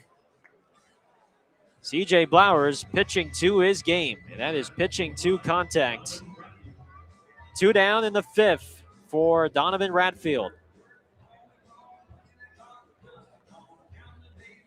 Despite the higher elevation here, just under 3,000 feet above sea level, the alleys are deep here at Glacier Bank Park. First pitch to Radfield. Breaking ball down the middle, called a strike, 0-1. 380 to right center field, and the wall juts up to about 15 or so feet. The 0-1. Radfield pops it up. Is it playable for Ibarra in foul ground? He's got room by the Ballers bullpen, and he makes the catch as he's by the plates, the 2 home plates of the Ballers bullpen, and CJ Blowers is pumped up. 5 innings from Blowers, and the last 4 have been in scoreless fashion for the Southpaw. As we go to the 6th inning with the Ballers and Range Riders tied at 3 here on Ballers Radio.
Top 6 here from Kalispell. It's our final night here in Kalispell before we hit the road to Great Falls for 3 games over the weekend.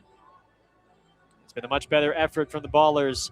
A 3-3 ball game as they look to take the series finale here at Glacier Bank Park. It's Connor Housley, the new right-hander for the Range Riders, as we get set to begin the 6th. Housley, the 25-year-old from Tyrone, Georgia. He'll face Nick Leahy, Nick Poss, and Tremaine Cobb And before Housley can deliver a pitch, we have a pitch timer violation on the right-hander, who failed to deliver the pitch within the allotted time of 15 seconds. So the count will begin at 1-0. Belt high set. The first pitch to Leahy is a fastball high, 2-0. Housley appearing for a 5th time this year. 7 walks in 4 1/3 innings and an ERA of over 10. 2-0 is a fastball up and away. 3 balls and no strikes. Bustamante goes just 1/3 of an inning after collecting the final out of the 5th. 3-0 is outside with a breaking ball. It's ball 4.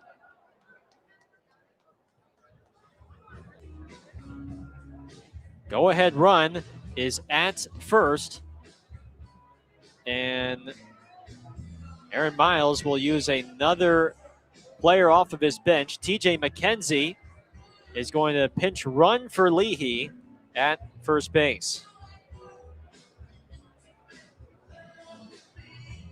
So that leaves just Damian Stone as the only bench player remaining. But of course, in a situation like this where runs are at a premium, Aaron Miles opting to go with one of his best runners in McKenzie off the bench here. Poss is the hitter. We'll see if Poss swings away or if he will lay down the bunt here. McKenzie has his lead. First pitch from Housley is a breaking ball low and in for ball 1. McKenzie does have a couple of steals this year, but he's also been, he's got 3 stolen bases, and he's been caught twice. 1-0 from Housley. Poss takes high with a fastball. It's 2-0. And so far, he's thrown 5 pitches, and none have found the zone.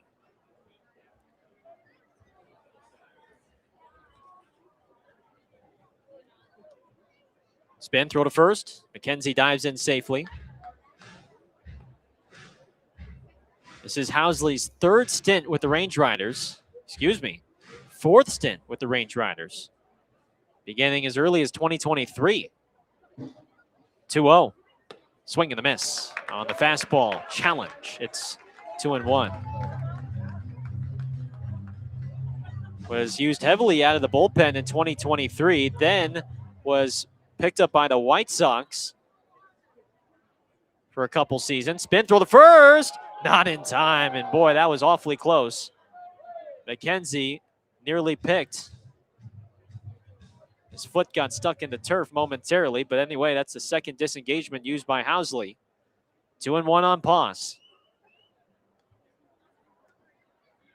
McKenzie runs. Pitch is swung on and missed. The throw down to second. The tag. Got him.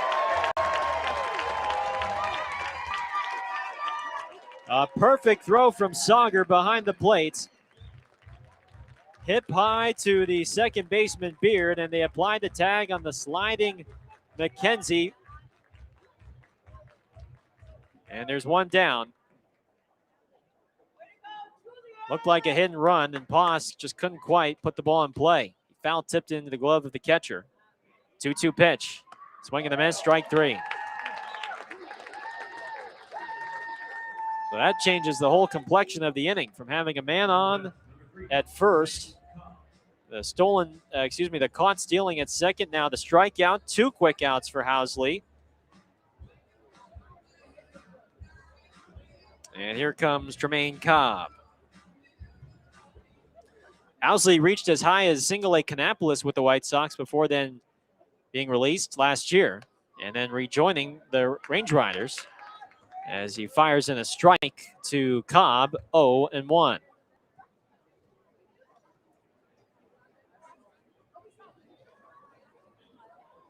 Clearly has found a home here if the opportunity is not an affiliated ball. 0-1. Cobb is claiming that Housley didn't get the pitch off in time. The ball was inside anyway, but it's 1-1. Tremaine was backing out of the box while Housley was delivering the pitch. 1-1. Trey hits a pop-up, in the shallow right center field. McLaughlin broke back, now comes in, and he makes the catch in right center to end the inning. Housley faces the minimum in the 6th. Bottom of the 6th coming up. 3-3, our score on Ballers Radio.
Bottom 6 here from Kalispell. Ballers 3, Range Riders 3. Let's take a look now at our out-of-town scores on this Thursday night around the Pioneer League. The Billings Mustangs with an 11-3 lead on the Great Falls Voyagers in the top of the 6th. Ballers will travel to Great Falls tomorrow morning and begin a 3-game weekend series in Great Falls. Here is Jacob Steele, the shortstop. First pitch, breaking ball is a called strike at the knees, 0-1. Missoula holds a 1-0 lead on Boise in the bottom of the 7th. Ogden leads big on Idaho Falls, 8-1 in the bottom of the 4th. The pitch, Steele takes off the outside with a breaker, 1-1. Long Beach is ahead 3-0 on the Red Pocket Mobiles in the bottom of the 3rd. And just underway from Modesto, it is 0-0 in the bottom of the 1st between Yuba Souther and Modesto. 1-1 pitch is popped up foul off to the right, and the count moves to 1-2. Long Beach with an improbable, I guess improbable really shouldn't be the words. They just have the offense to overcome any deficit. Here's the 1-2 pitch from CJ. Breaking ball is a little bit high and outside. It's 2-2. Coming back from a 11-3 deficit, they scored 9 unanswered runs to defeat the Mobiles last night, 12-11. 2-2. Struck him out swinging. Fastball up in the zone. And CJ Blowers collects his 4th strikeout. 1 down in the 4th, in the 6th.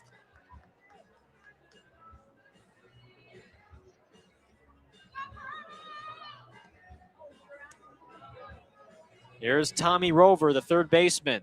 Can Blowers get through 6? Switch hitting Rover is in the righty box. First pitch is a breaking ball outside for ball 1. 91 pitches through 5 in the 3rds for Blowers. He surrendered 3 first-inning runs, has been scoreless since. 1-0. Swing and a miss. On the breaking ball up in the zone, it's 1-1. Ballers have a right-hander warming up. It's the former Padres farmhand Langston Burkett getting loose in right field. 1-1. Rover takes inside with a breaking ball. It's 2-1.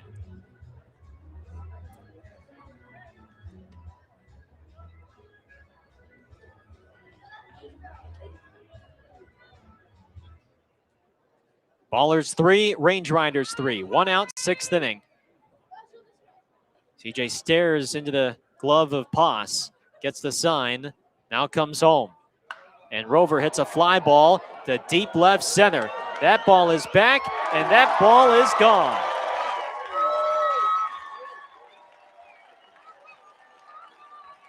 Tommy Rover gives the Range Riders a lead with a solo shot to left center. His 4th homer of the year makes it a 4-3 Range Riders lead.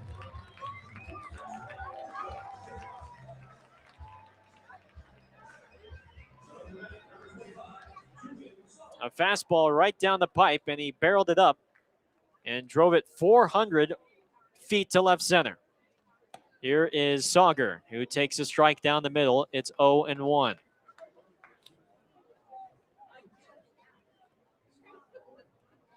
The 0-1 pitch. Sauger takes a breaking ball outside. It's 1-1. Rover with 2 hits, and both have knocked in runs. Between the single in the first and his solo homer in the 6th. 1-1 pitch is fouled off of his hands. It's now 1-2.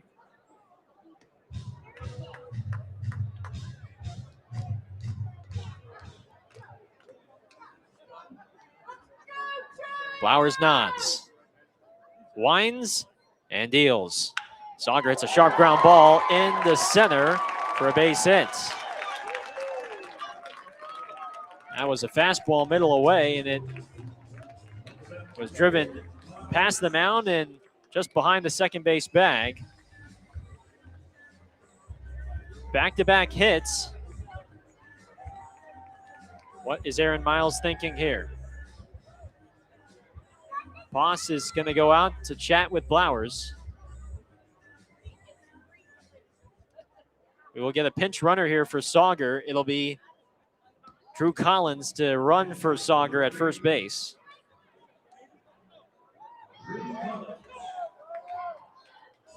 Poss potentially buying time for Burkett in the bullpen or for Aaron Miles in the dugout. You got the lefty Ashworth coming to the plate, so maybe one more batter for CJ before the order faces him for a 4th time. Now the home plate umpire, Larry Pfister, is going to go out to break up the mound visit between him and Poss.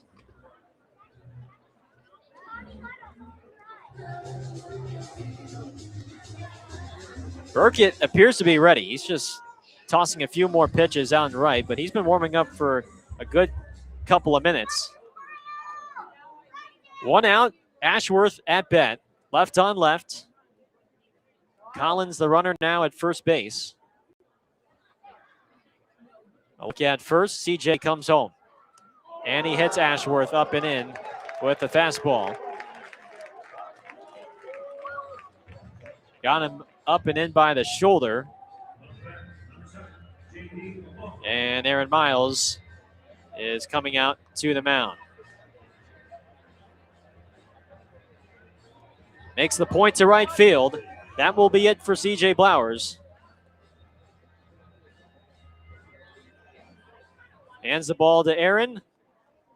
Gave the team some length when they needed it the most. 5 1/3 innings. 4 runs allowed, and now it's up to Burkett to keep it a 1-run game. It is 4-3 Range Riders here in the bottom of the 6th on Ballers Radio.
Ballers make a pitching change here in the bottom of the 6th. First reliever tonight for Oakland with the Ballers trailing by a run. 4-3 Range Riders after the go-ahead solo home run by Tommy Rover. CJ Blowers, the starter, out, and Langston Burkett, the righty, in. Burkett appears for a 7th time this year, which leads the team. 10 strikeouts in 6 1/3 innings. And he inherits men on second and first and 1 out for the top of Glacier's lineup in J.D. McLaughlin. Blowers battled, no question about it. Far from his best stuff. A rocky first inning, but pushed through and gave the team some length when they needed it the most after 2 short starts in back-to-back nights. We'll give you his line in just a second. Double steal, first pitch is outside. Poss does not throw the baseball, and everybody's safe. Collins swipes third, and Ashworth swipes second. A surprise double steal from the Range Riders now puts both of them in scoring position, and the infield forced to come in for Oakland. First pitch was high and outside for a ball. 1-0 on McLaughlin. Burkett throws. It's a breaking ball on the outside corner for a strike. 1-1. And a challenge from McLaughlin. After review, it is confirmed to strike. It is confirmed a strike. Just clipped the lower outside corner. 1 challenge remaining for Glacier. 2 left for Oakland.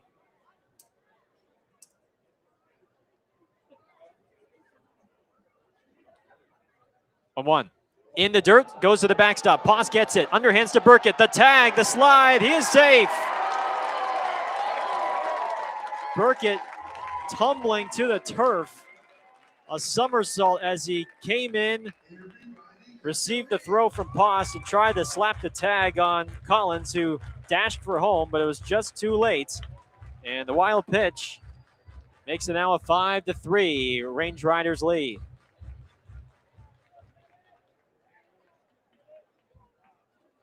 Ashworth goes to third. It's 2-1 on McLaughlin. Infield stays in. The pitch is a fastball on the outside. Called a strike. And it's now 2-2. Well, the backstop is not very deep here at Glacier Bank Park, and Poss got a very friendly carom, but Collins was just too fast. 2-2 from Burkett. McLaughlin lines it off the diving glove of Leahy. The second baseman Santos. In the score is Ashworth. And McLaughlin, with his 3rd hit of the game, extends the Range Riders lead to 3. It is now 6-3 Range Riders.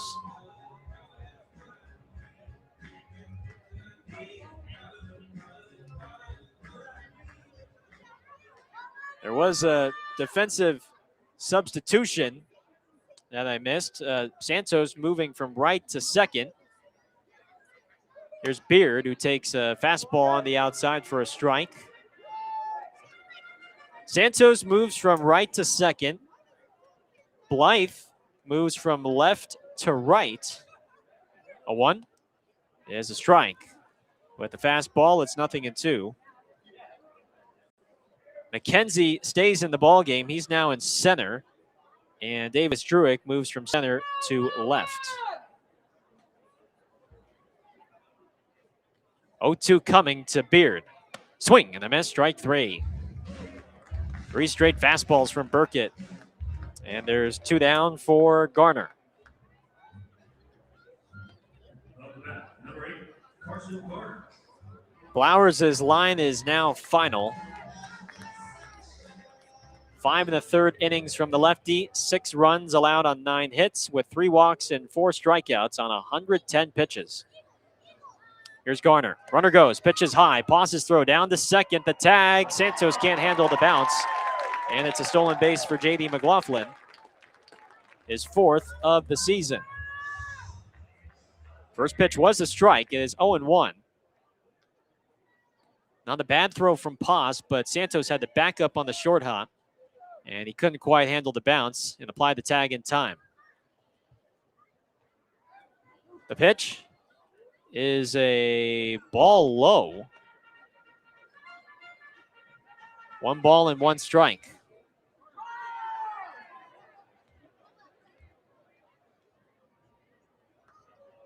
Burkett throws. Swing and a miss. That was a half-hearted swing from Garner. And it's 1-2. Burkett, 21 years of age, from Santa Cruz, California. Big fella at 6'6", 250 pounds. Ahead 1-2 on Garner. And the pitch is fouled off the glove of Paz, who couldn't quite squeeze it. 1-2. Three runs on 3 hits for the Range Riders in the 6th. Their first run since the first inning. The pitch, fastball inside corner, got him looking, and now Garner wants to use a challenge. This is their last challenge, and it is confirmed. Strike 3 on the inside corner. No challenges remaining now for the Range Riders, but Glacier takes the lead with 3 runs in the 6th, and through 6, it is 6-3 Glacier here on Ballers Radio.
Seventh inning here from Kalispell.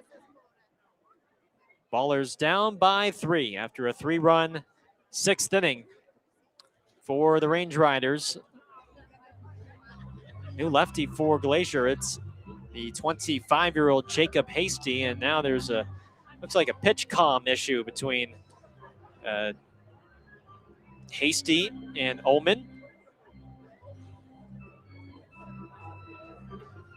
It appears that Ullman, the pitching coach, is calling the pitches for his battery because they have been staring at the dugout while they go through the signs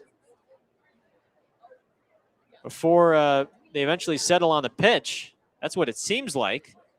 Either way, here's Isai Santos to lead off for Oakland against Hasty. Lefties first is a breaking ball low, ball 1. 25-year-old from Keller, Texas. Deals the 1-0, and that is in the dirt for ball 2. 2 balls, no strikes. Second-year Range Rider who pitched 45 games last year for Glacier, and he was terrific. Just a 1.45 ERA as a lefty specialist. 2-0 fastball is pounded on the inside for a strike. It's 2-1. Struck out 56 and 43 in the thirds innings as well. Southpaw's 2-1. Santos takes outside, in and out of the mitt of Sauger. 3-1 on Isai. Third reliever tonight for the Range Riders. Deep breath from Hasty. He throws. And Santos takes a ball low with the fastball and the leadoff man aboard. Third time Santos has reached base, and here comes Jeter Ibarra.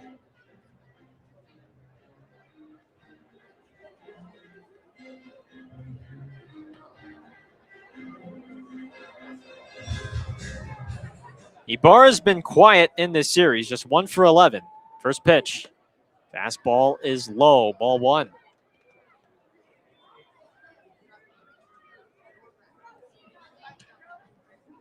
Hasty pitched in college for 3 different schools.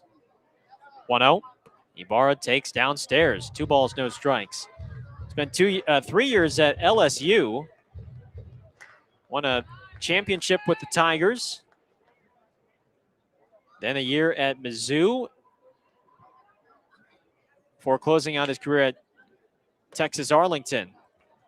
All 3 low on the breaking ball. It's 3-0 on Ibarra. Jake Allgaier to follow for the Ballers.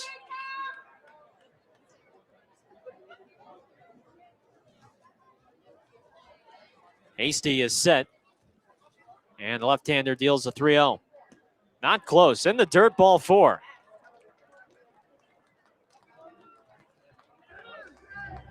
Two straight walks. And a tying run for Oakland coming up. And Jake Allgaier.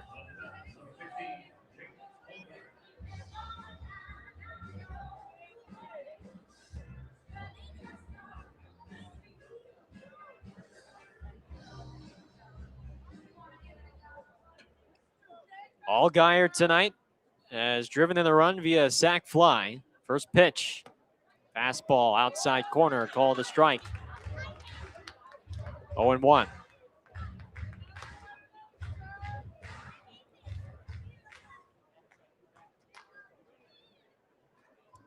Hasty looking for the ground ball, the pitch.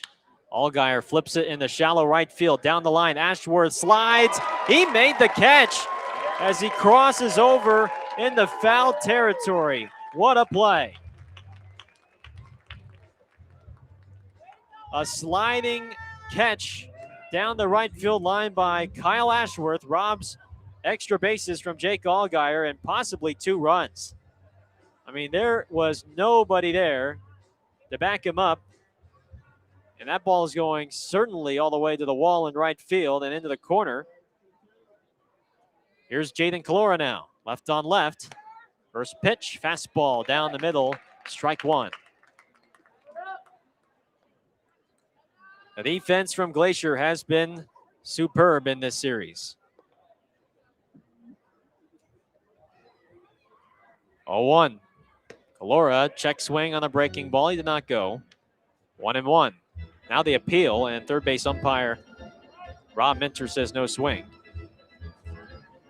Whether it's been on the infield or behind the plate with the 2 catchers, Ratfield and Sauger, controlling the running game, it's been good. The 1-1 breaking ball is low and outside. 2 balls and a strike.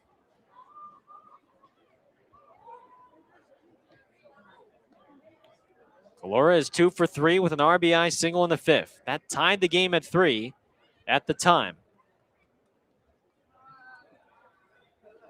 2-1. Swing and a miss. Fastball foul tipped into the glove of Sauger. It's 2-2.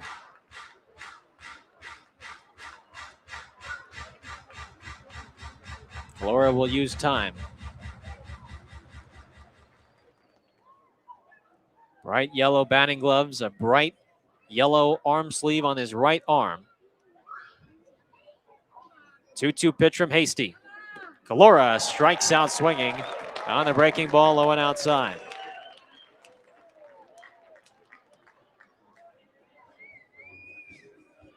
He bit on that big curveball, low and away.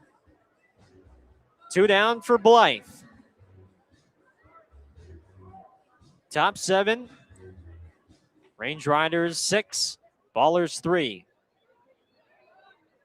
First pitch to the right-handed hitting Blythe. is rolled foul up the third base line for strike one.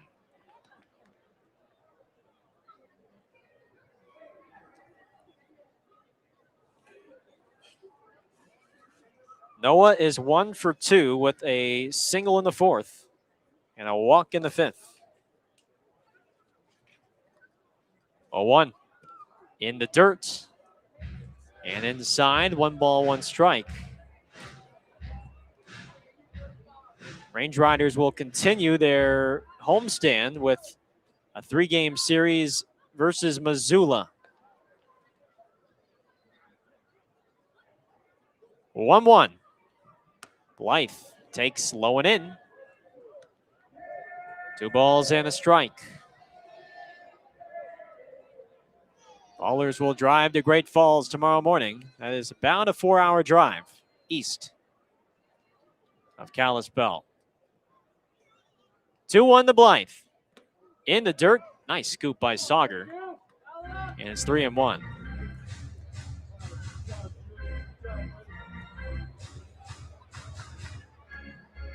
Santos is at second. Ibarra at first. Tying run at the dish. Blythe with power. Hasty's 3-1. Is a fastball, a low strike, I should say, from Larry Pfister. And it's a full count. Runners will be on the move. 3-2 with 2 down. The payoff pitch on the way is in the dirt. Ball 4. It skips past the catcher, Sauger. And the bases are loaded for Davis Druick.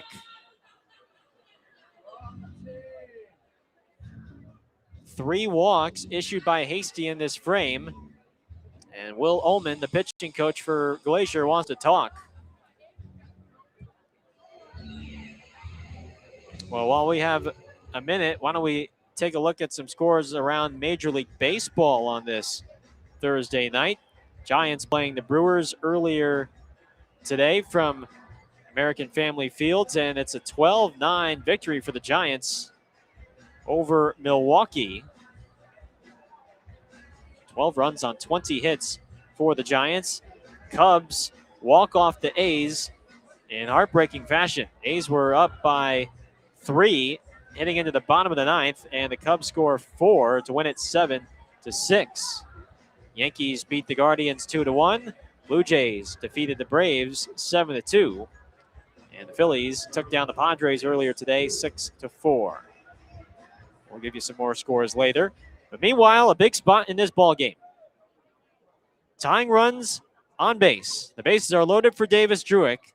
First pitch is down and away with a fastball for ball 1. Bullpen activity in left field for Glacier. It's Davis Pratt warming up in left. 1-0. Druick takes low and outside with the fastball. 2-0. Oakland has both challenges remaining. Glacier has no challenges remaining. 2-0. It hits Druick. Fastball gets him in the back, and it brings home Santos. It's a 2-run game. And Todd Pratt has seen enough. 3 walks and a hit batter from his lefty, and he will not see TJ McKenzie. Pitching change for the Range Riders with the tying runs in scoring position, and the go-ahead run at first. When we come back, it's 6-4 Glacier with TJ McKenzie coming up here in the 7th on Ballers Radio.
Pivotal moment in the ball game for the Ballers. Oakland has the bases loaded in the top of the 7th with 2 out, down by 2. It is 6-4 Range Riders. TJ McKenzie coming up. And the new pitcher for Glacier is the right-hander Davis Pratt, 26-year-old from Albuquerque, New Mexico. Pratt pitched in the win on Tuesday. He struck out 5 in 2 scoreless innings for the Range Riders. Now tasked with recording the final out of the 7th and keeping this a 2-run lead. Hasty departs after facing 6 batters, walking 3 of them and hitting 1, including Druick with the bases loaded. Ibarra at third, Blythe at second, Druick at first. McKenzie is hitting for the first time today after pinch running for Leahy in the 6th. First pitch from Pratt is in the dirt, and a heck of a block from Sauger behind the plate. No glove used at all. That was all chest protector to keep that ball in front and keep Ibarra at third base. 1 ball, no strikes.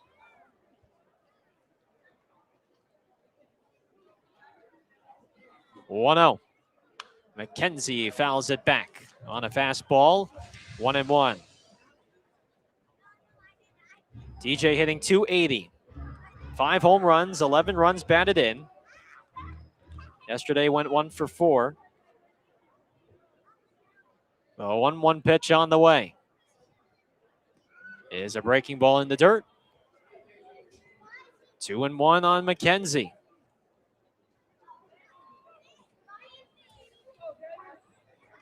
Six for Glacier.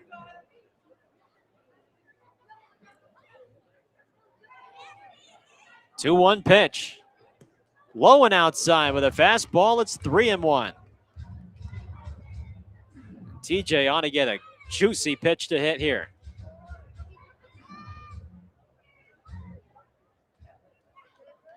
Ballers trying to overcome their second 3-run deficit tonight. 3-1. McKenzie takes a fastball for a strike on the outside, and he's going to challenge.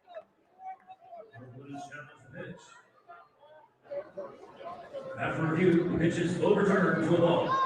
It has been overturned to a ball 4. A run will score, and the Ballers are now within 1. The 4th walk of the inning makes it now 6-5. Glacier. And Aaron Miles will use the last member of his bench here. Damian Stone will pinch hit for Nick Poss. Lefty Stone digs in. First pitch.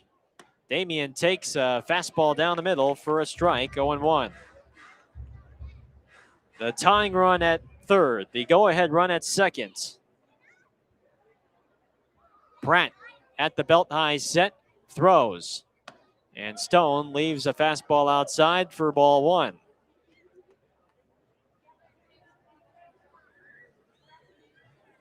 Four walks and a hit batter in this inning, issued by Glacier pitching.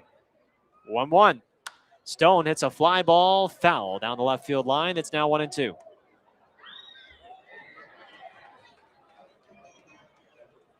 Damian this season hitting just .182.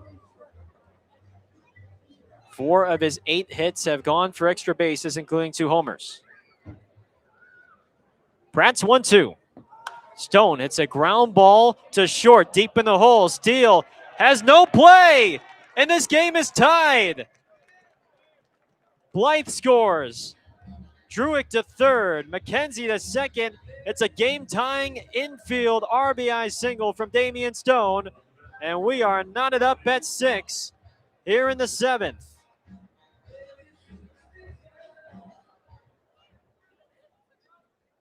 Good things happen when you put the ball in play, and that's what Damian Stone did right there.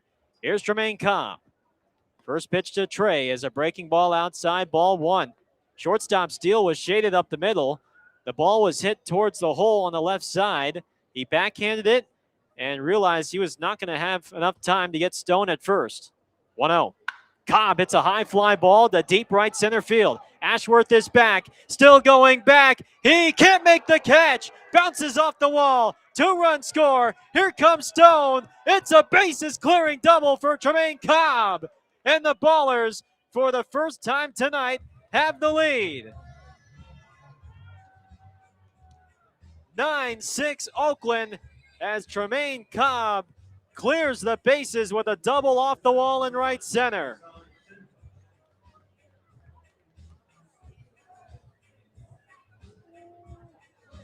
The Ballers have been searching for that type of hit throughout the first couple of games of this road trip, and Trey Cobb delivered. 9-6 Oakland, 2 outs. He's at second, and Isai Santos hits a line drive in the shallow center field, and a diving backhanded catch by McLaughlin, the center fielder, to rob Oakland of a 10th run of this game. Another splendid play from the Glacier outfield, but the damage done by Oakland. 6 runs in the 7th, a 9-6 Ballers lead, and it's time to stretch here from Glacier Bank Park right after this on Ballers Radio.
Seventh inning stretch here from Glacier Bank Park. An exciting Thursday night as the Ballers have just scored 6 runs in the 7th to take a 9-6 lead. Langston Burkett remains on the bump, and there was a long discussion from Aaron Miles as he appears to have taken Nick Poss out of the game in place of Jaden Kalora, who is the DH. So that would mean Oakland would not have a DH for the rest of this game. Now Todd Pratt wants to confirm his lineup card with what Larry Pfister has behind the plate. And I think they're just double checking and confirming that this is a DH for catcher swap here. So Kalora was in the DH role for today. He is now catching. Poss is out of the game.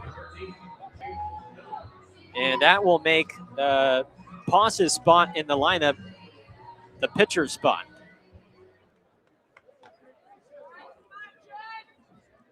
Here is Jake Millen, the left fielder, against Burkett. First pitch is a fastball low for ball 1. And considering that the 9 spot in the lineup Paz's spot was just 2 batters ago.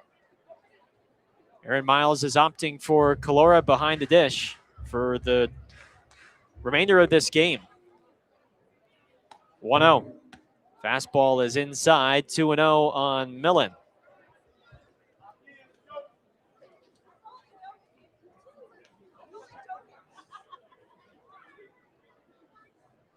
Burkett winds and throws. Millen takes a strike, a fastball middle in, and it's 2-1.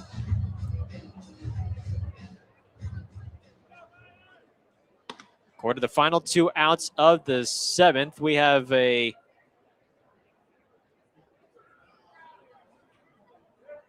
no pitch after Burkett threw. Did the hitter not make himself alert, or was the umpire not ready? What just happened? Todd Pratt wants an explanation. I think Burkett tried to, I don't know if he decided to quick pitch to Millen, but he thought that Millen was making himself alert to Burkett. Therefore, he threw when he was not actually alert to him. Todd Pratt making his case to Larry Pfister behind the plates. Well, both managers have gotten their cardio in over the last couple of minutes, between Aaron Miles informing the home plate umpire of his decision to give up the DH so that Calora could catch, and now Todd Pratt coming over twice. 2-1 pitch is a fastball low and in, 3 balls and a strike.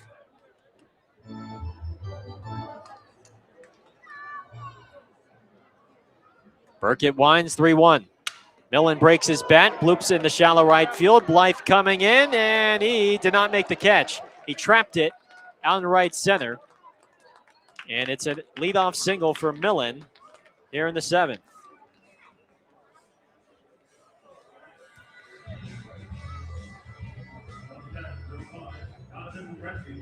That was the correct call. Blythe rushed in and tried to make the diving catch, but unsuccessful, and that will be it for Burkett. Aaron Miles is going to go to his pen once again. Just 13 pitches for Langston, and Alex Cisneros will take over for Oakland when we return. It's the Ballers 9 and the Range Riders 6 here in the 7th on Ballers Radio.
Bottom 7. Alex Cisneros has taken over for the Ballers with a man on first and nobody out. A quick outing for Langston Burkett. Faces 4 batters, records 2 outs, and throws just 18 pitches. First pitch to Ratfield is a ball low. 1 ball, no strikes. Aaron Miles going to one of his best relievers here in Cisneros. The 1-0. Fastball is upstairs. 2 balls, no strikes. For Cisneros, this is his 7th appearance of the year. 2-0. Ratfield takes a strike. A fastball down the middle. It's 2-1. 15 strikeouts in 7 1/3 innings. Millen is the runner at first after the broken bat single. 2-1. Fastball is outside. 3 balls and a strike.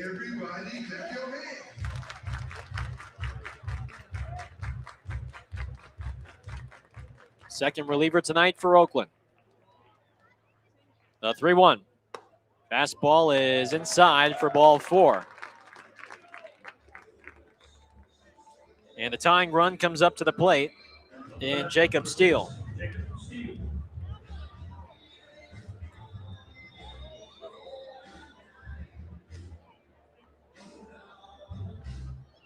Oakland 9, Glacier 6. Final game of this 3-game set. Ballers trying to come out of here with the win before they hit the road to Great Falls this weekend. First pitch to Steele. Fastball is inside, ball 1. Cisneros, the 25-year-old from Clinton, Oklahoma, a former All-American at Central Oklahoma. Awaits a 1-0. There's a fastball middle away for a called strike. And it's 1-1.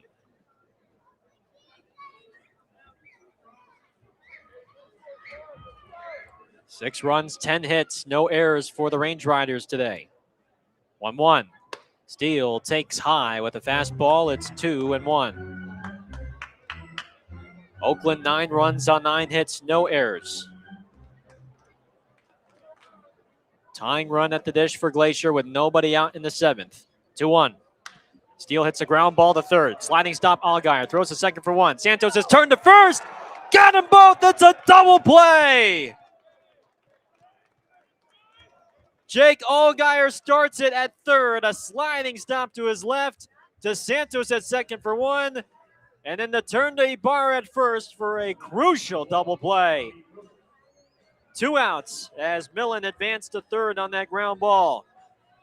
Jake Allgaier showing off the leather today at third base. 5-4-3 double play. Here's Tommy Rover. And the switch hitting third baseman takes a strike with a fastball on the inside, 0-1.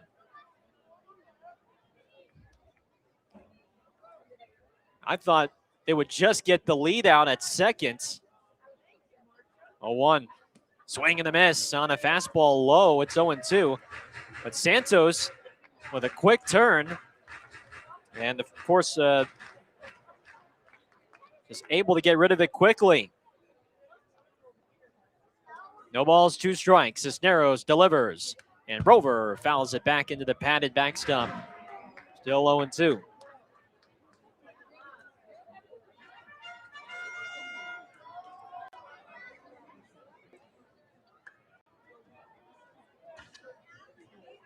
Valek is set at the belt. 0-2. Rover strikes out swinging on the breaking ball. Tying run came up to the plate for Glacier with nobody out. Cisneros got a double play, and then he strikes out Rover in a scoreless 7th. We go to the 8th here from Kalispell. It is 9-6 Ballers on Ballers Radio.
Jeter Ibarra leads off the 8th for Oakland with the Ballers ahead 9-6 on this Thursday night from Kalispell. First pitch from Pratt is a ball outside, ball 1.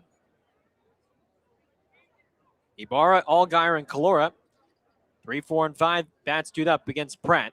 Pitch to Ibarra is fouled back into the screen for strike 1. Boy, how about the clutch pitching from Alex Cisneros in that bottom of the 7th. Comes into the game with the tying run at the plate. He gets a ground ball to third, a beautiful double play turned by Jake Allgaier, Isai Santos, and Ibarra. As Jeter rockets one into right center field for a base hit. Got a 1-1 pitch over the outside corner. And Ibarra has his first hit of the ball game. Leadoff man aboard for Jake Allgaier.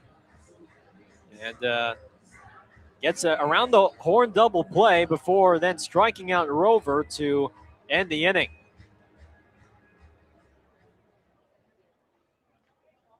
Ballers looking for a couple more insurance runs in the 8th. As here's Allgaier.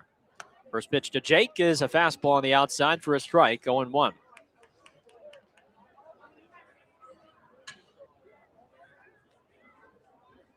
If you're just joining us, the Ballers trailed by 3 entering the 7th. 0-1. Allgaier takes high and outside, ball 1. Well, I'll backtrack a little bit more. This was a tie game, 3-3, entering the 6th inning. 1-1. Outside with a fastball, 2-1. C.J. Blowers pitching into the 6th inning after giving up 3 runs in the first. Pitched 4 subsequent innings after, but then gave up 3 runs in the 6th. But his offense picked him up in the 7th. The 2-1 pitch is a breaking ball on the outside for a strike, 2-2. 6 runs on just 2 hits for the Ballers in that 7th inning to take the lead.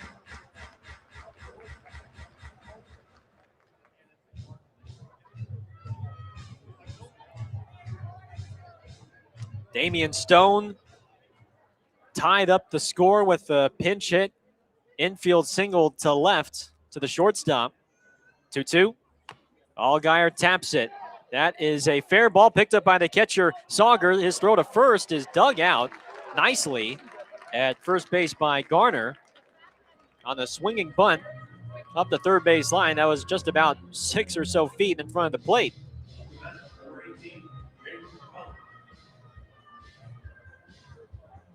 So 1 gone. Ibarra did advance to second on that swinging bunt from Jake. Here is Calora, who is now behind the plate catching after starting as a DH. He takes a breaking ball high for ball 1. Stone tied it with his infield single to the shortstop with the bases loaded. And then Trey Cobb with a triumphant 3-run double to right center off the wall to bring home the go-ahead runs. There is a strike to Calora. It's 1-1.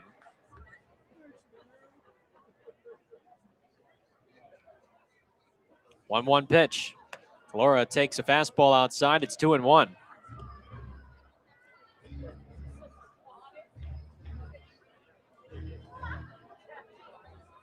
Noah Blythe on deck for Oakland. 2-1 on Calora. Here's the pitch. And Jaden takes a fastball high. 3-1.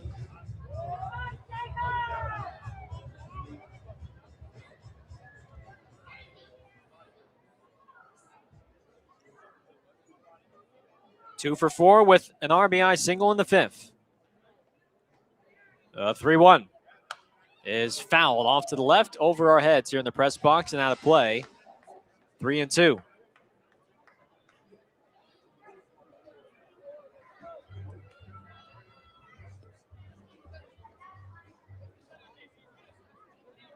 Nine 6 Oakland.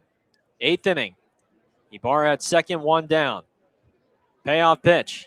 Calora hits a line drive. It's caught by the shortstop Steele. He dives. Ibarra is back in safely at second.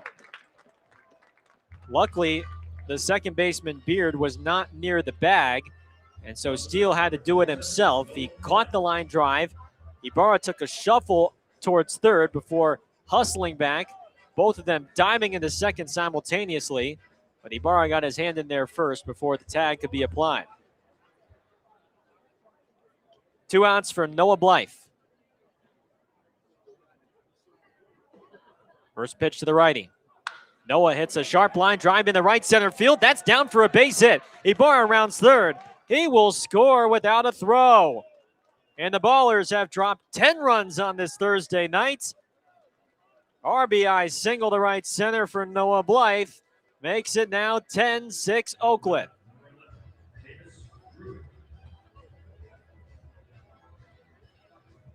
The Bats have come alive after 3 runs in the first 2 games. A 10 spot on this Range Riders team that is tied for second in the Pioneer League. Here's Davis Druick. And Druick takes a first pitch fastball low, ball 1.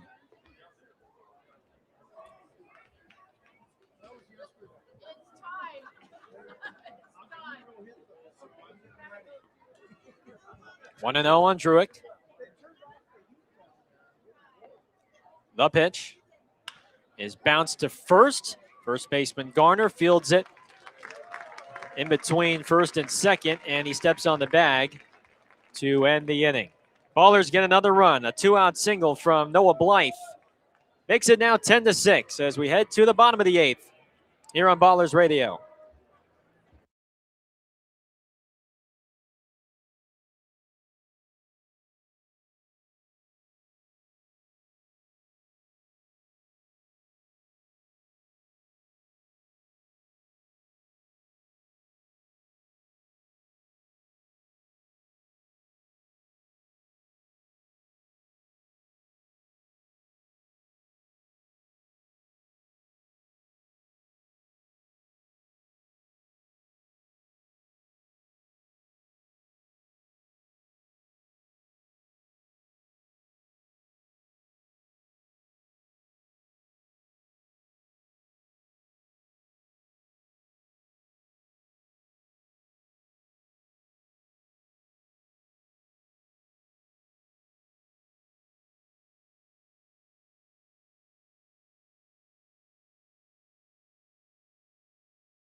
Bottom 8 from Glacier Bank Park. Ballers lead 10-6. Another run in for Oakland in the top half. Julian Sauger leads off for the Range Riders, and he takes a first pitch heater for a strike against Valak Cisneros, 0-1. 8, 9, and 1 bats for the Range Riders. Sauger, Ashworth, and McLaughlin. The pitch is high with the breaking ball, 1-1.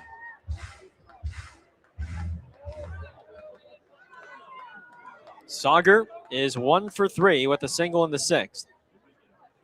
1-1. Bounced up the middle. Cobb, the shortstop, backhands. Belt high. His throw to first is in time.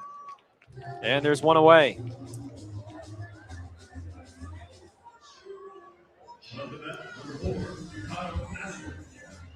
Here comes Kyle Ashworth for the Range Riders.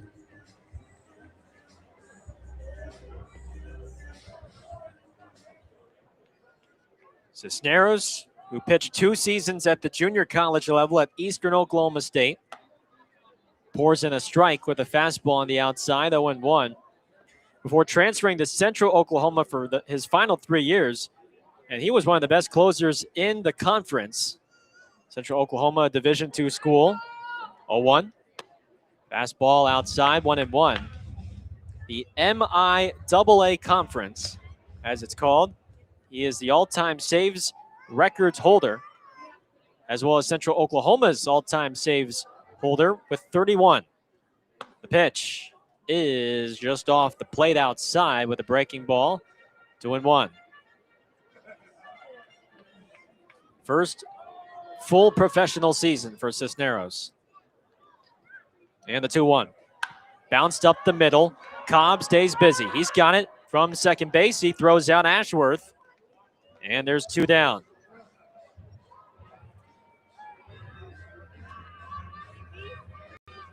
Sun has not quite set here in Kalispell. I tell you what, this is one of the cooler things. Just seeing this sun slowly set, it's just like a slow burn. Almost like a, I don't know, like a sauce simmering as McLaughlin takes the ball low. That's probably not the best metaphor or analogy, but there was still plenty of daylight at around 8:30 or so. 1-0. That is low. 2 balls, no strikes. Now it's kind of more at dusk, but just a beautiful picturesque view of the mountains out in right field. 2-0. Fastball is a called strike on the outside. It's 2-1.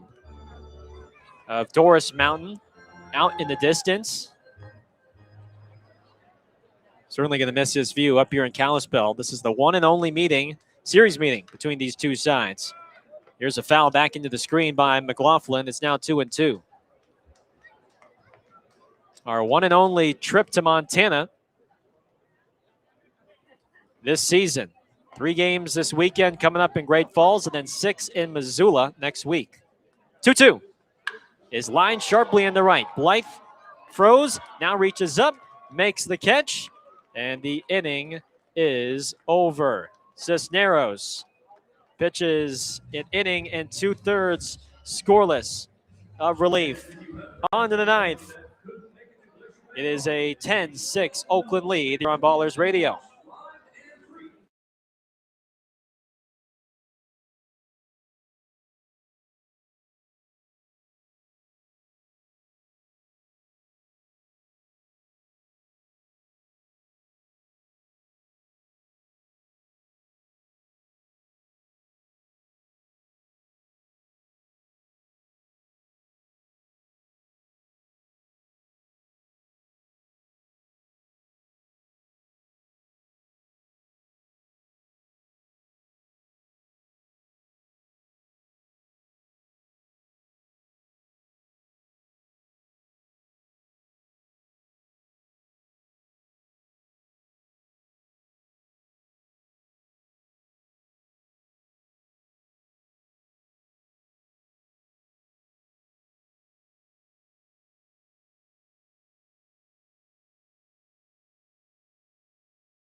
We have arrived at the 9th inning here from Kalispell. Ballers lead 10-6, a 4-run cushion. Could always use a few more as TJ McKenzie leads off against a new right-hander, Will Maynard. First pitch to McKenzie is up and in. Watch out. High fastball for ball 1. For Maynard, 22-year-old from Houston, Texas, the former Dodgers farmhand. He appears for a 5th time this year. Is 1-0. It is a breaking ball in the dirt. 2 balls, no strikes. He's given up 12 runs. Only 4 have been earned in just 5 1/3 innings. pitched a scoreless ninth on Tuesday in the Glacier win. 2-0 pitch is inside, 3-0. It's McKenzie, the pitcher spot, and then Cobb, 8-9-1 dude up. Remember, the Ballers lost their DH in the 7th inning. 3-0 is a strike, 3-1. Nick Poss was Jaden Calora, the starting DH, and Aaron Miles opted to use Calora as his catcher for the remainder of the game, beginning in the 7th. The pitch to McKenzie is popped up in the shallow right field. Ashworth creeping in, making the catch for the first out. And so with that,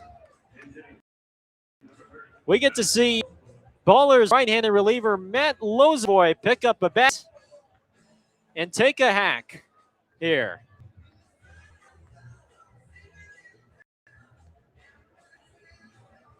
Lozovoy, a right-handed batter. He's wearing a shin guard, and I don't know whose bat he picked up. Here's the first pitch, and he takes a strike. A breaking ball down the middle. It's 0-1. No at-bats in college for Lozovoy. He was primarily a reliever at Cal. 0-1 to Lozovoy. Swing and a miss on the breaking ball. That was a half-hearted swing, to say the least. Just trying not to get hurt. 0-2 from Maynard. The pitch. And he lays off a breaking ball low and outside. All of the Ballers are up on the railing in the dugout. They are intrigued by this. This is must-see. The reliever at the plate here. Down 1-2. The pitch. And Lozovoy strikes out swinging on the fastball. And there's 2 down.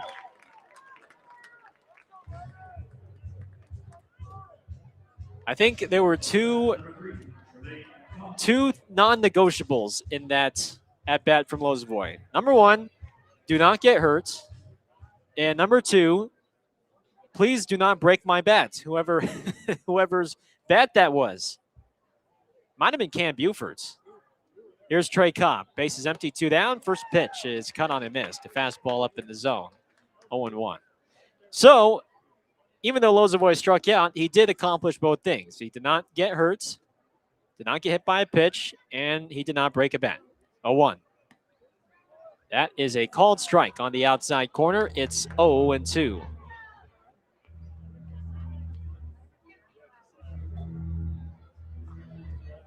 Dr. DeViz asking, this would be a great trivia question. What other Bees pitchers have had at least one at-bat with the team? Here's the 0-2 to Cobb. And Trey takes strike 3 right down the middle. And that will end the inning. Ballers need 3 more outs to salvage the series finale. Braden Nelson will come in for Oakland when we come back. It is 10-6 Ballers. Bottom of the 9th coming up on Ballers Radio.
Last ups for the Range Riders as we go to the bottom of the 9th. the Ballers are 3 outs away from salvaging the series finale here in Glacier. 10-6 Oakland, and the Ballers will turn to their closer. It's Braden Nelson on the pitch the 9th. The 27-year-old from Brecksville, Ohio, will face Beard, Garner, and Millen, the 2, 3, and 4 bats. And the first pitch to Beard is a fastball low for ball 1. Nelson appearing for a 6th time this year. 1-0. Fastball outside corner, called a strike. 1-1. 6.23 ERA for Nelly and 4 1/3 innings. 1-1. Beard hits a pop-up foul off to the right, and it's now 1-2. Glacier scored 3 runs in the first. Oakland tied it with a run in the 4th and 2 in the 5th. 1-2 pitch. Beard hits a line drive past the outstretched arms of Ibarra into right for a base hit. Wide turn from Beard, and he will hold at first with a leadoff single.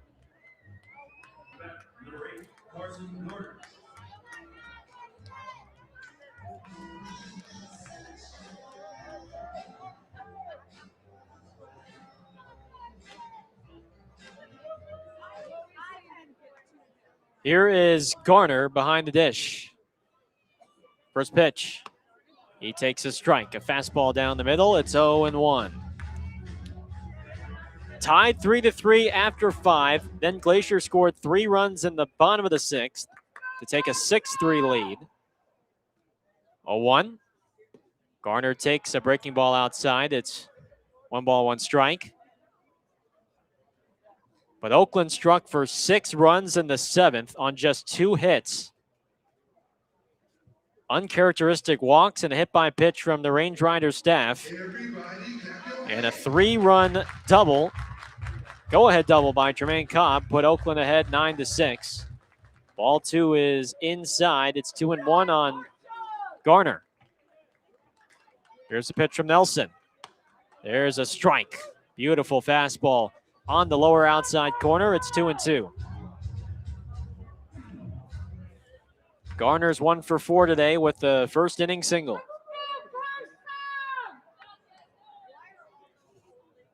Two-two pitch. Foul back into the screen.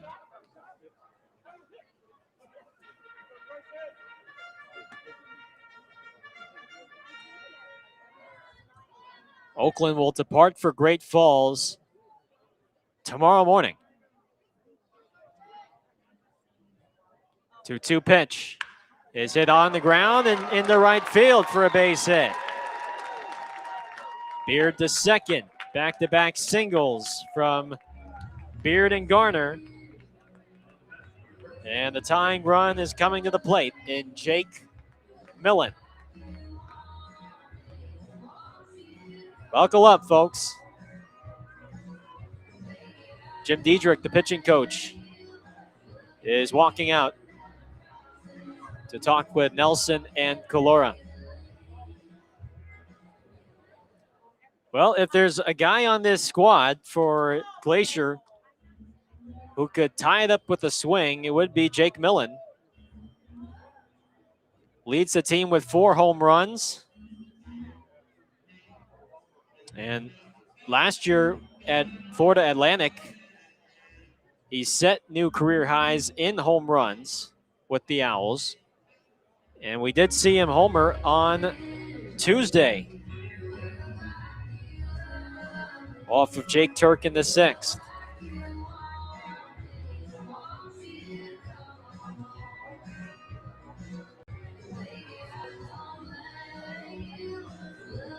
Second and first, nobody out.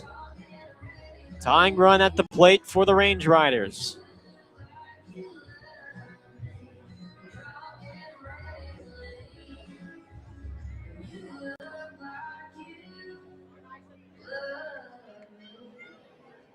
Nelson versus Millen. Here's the first pitch. Fastball is low, ball 1. Ballers 10, Range Riders 6. Last of the ninth. 1-0 from Nelson. Fastball is in. 2 balls, no strikes.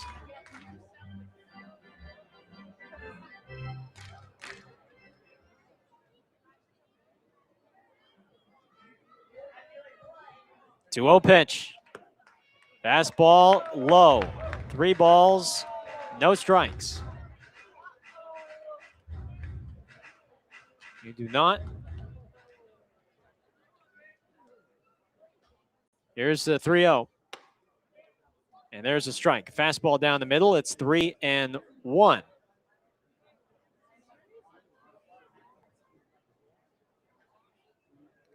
Tying run is on deck.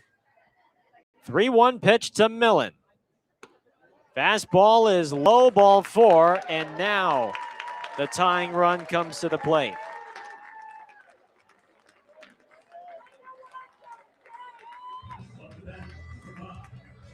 Two singles and a walk. And here is Donovan Ratfield. Well, I misspoke about saying that Millen could tie it up, but Ratfield here, he could also tie it up with a swing. First pitch, Ratfield takes a fastball middle in for a strike. It's 0-1. If Nelson can get a ground ball, trade the 2 outs for a run, Oakland will gladly make that trade. The 0-1 is a fastball in there for a called strike. He's ahead 0-2.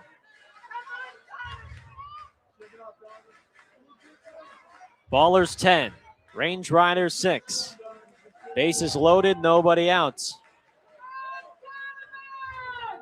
Ratfield has homered in this series. 0-2 from Nelson is popped up out of play off to the right. No balls and 2 strikes.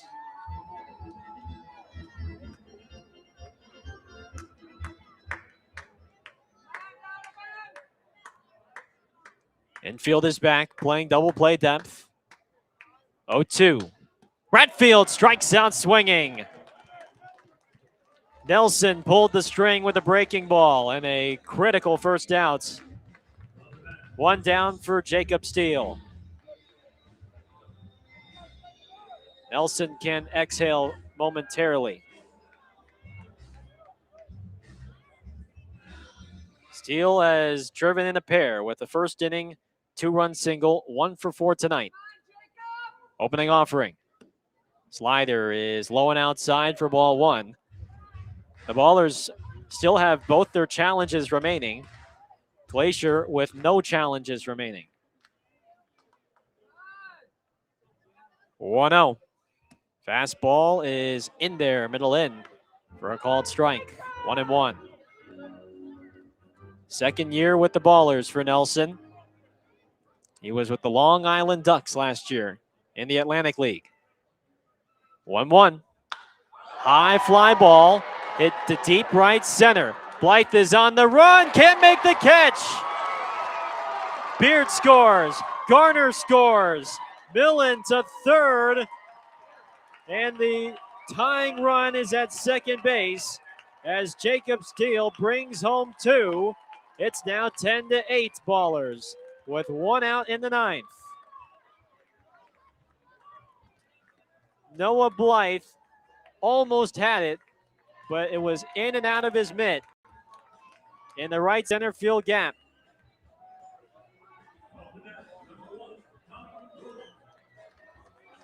Four RBI for Steele tonight, and he is the tying run at second base with 1 out, and the Ballers holding a 2-run lead. Here's Tommy Rover. First pitch. Fastball is up and away. Ball 1.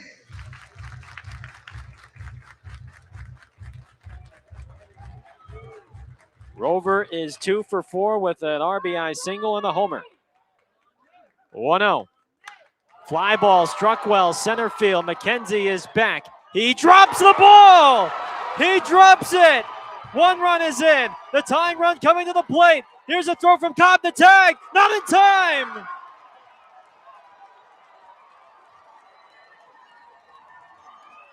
And we are tied at 10. A catastrophic turn of events for the Ballers in this bottom of the ninth. McKenzie drops the fly ball in center field, a 2-run score. We are tied at 10 with only 1 out in the ninth.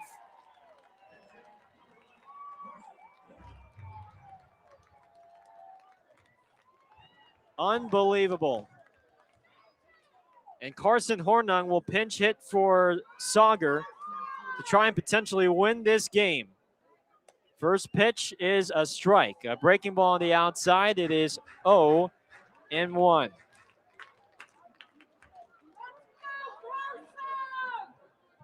Back-to-back errors as it's ruled on the Ballers outfield. 0-1.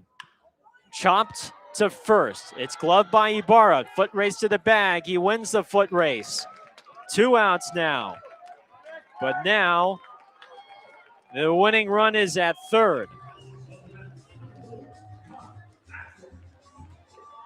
And Kyle Ashworth will hit.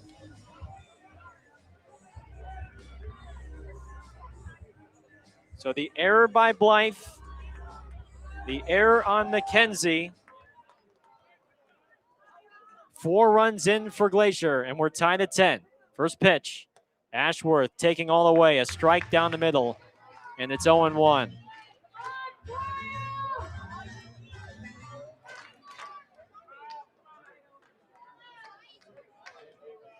No balls and a strike. Here's the pitch.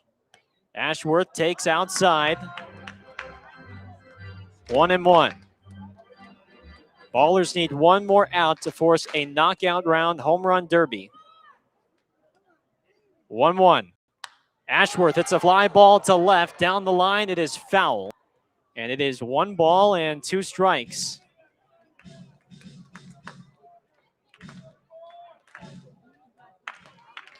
Four runs on 2 hits and 2 errors for the Range Riders. 1-2 in the dirt, and a great block from Calora, who's going to have to keep every ball in the dirt. Rover is at third and can guarantee that he'll be aggressive if a ball gets past him. 2 balls and 2 strikes. Here's the pitch. Ashworth hits a slow ground ball to first. Ibarra's got it. He steps on the bag, and that ends the ninth. And it forces our first knockout round home run derby of the season. An improbable 4-run comeback for the Range Riders in the bottom of the ninth on 2 dropped fly balls has forced a knockout round here in Kalispell. We'll tell you the format. We'll try and catch our breath momentarily. The Ballers can still win it. They're going to need somebody on the team to hit some home runs here at Glacier Bank Park to do so. We'll take a break. 10-10 our score as we go to the knockout round here on Ballers Radio.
Welcome back to Glacier Bank Park on this Thursday night.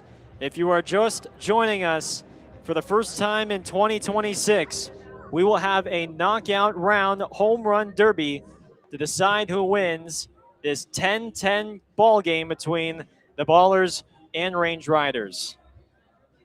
Oakland entered the bottom of the ninth with a 10-6 lead and 4 runs on 2 hits and 2 errors for the Range Riders has forced this knockout round. Oakland will hit first.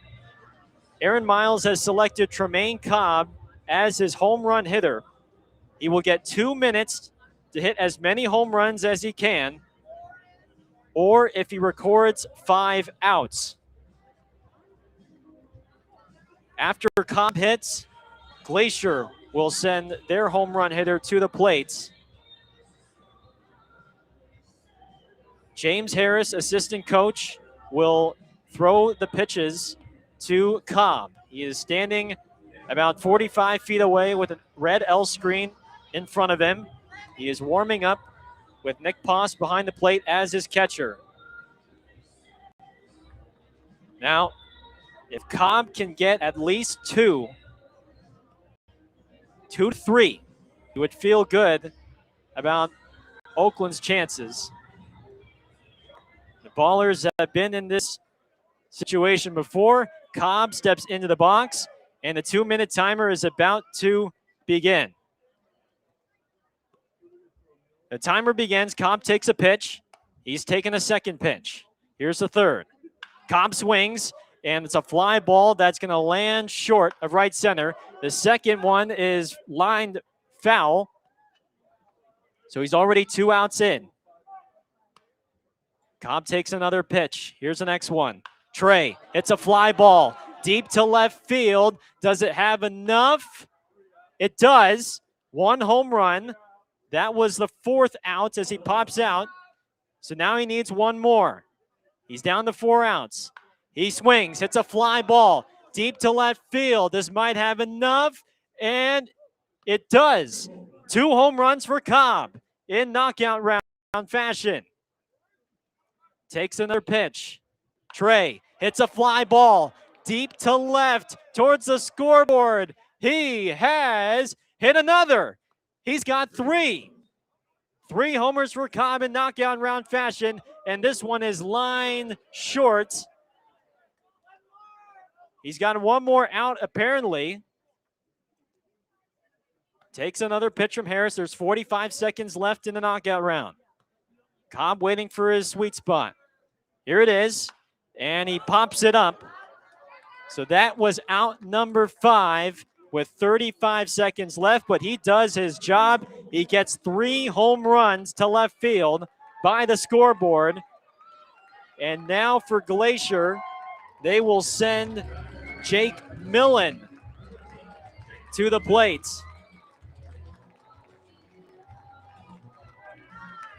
Jake Millen, 4 home runs on the season. A home run in this series. He's a switch hitter. He's going to bat from the right side.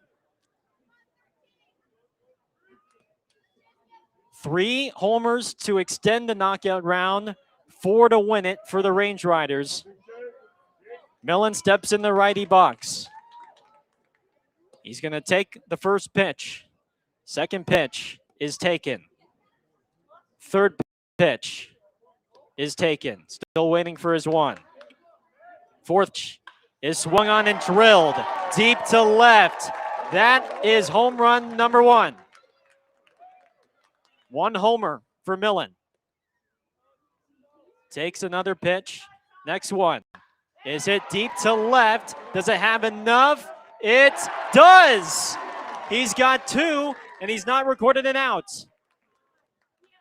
Glacier in the driver's seat. Third one is up. Does this have enough to left field? It is short. First out recorded by Millen. He's got 2 home runs. He's recorded 1 out. The next is hit to left center field. This one is back and gone. Tied at 3. He needs 1 more to win it. 4 outs to play with. Needs 1 home run to win it. Waiting for his pitch. He's down to 50 seconds. Grounds one into the turf. That's the second out. 45 seconds and counting. He's going to have to start swinging soon.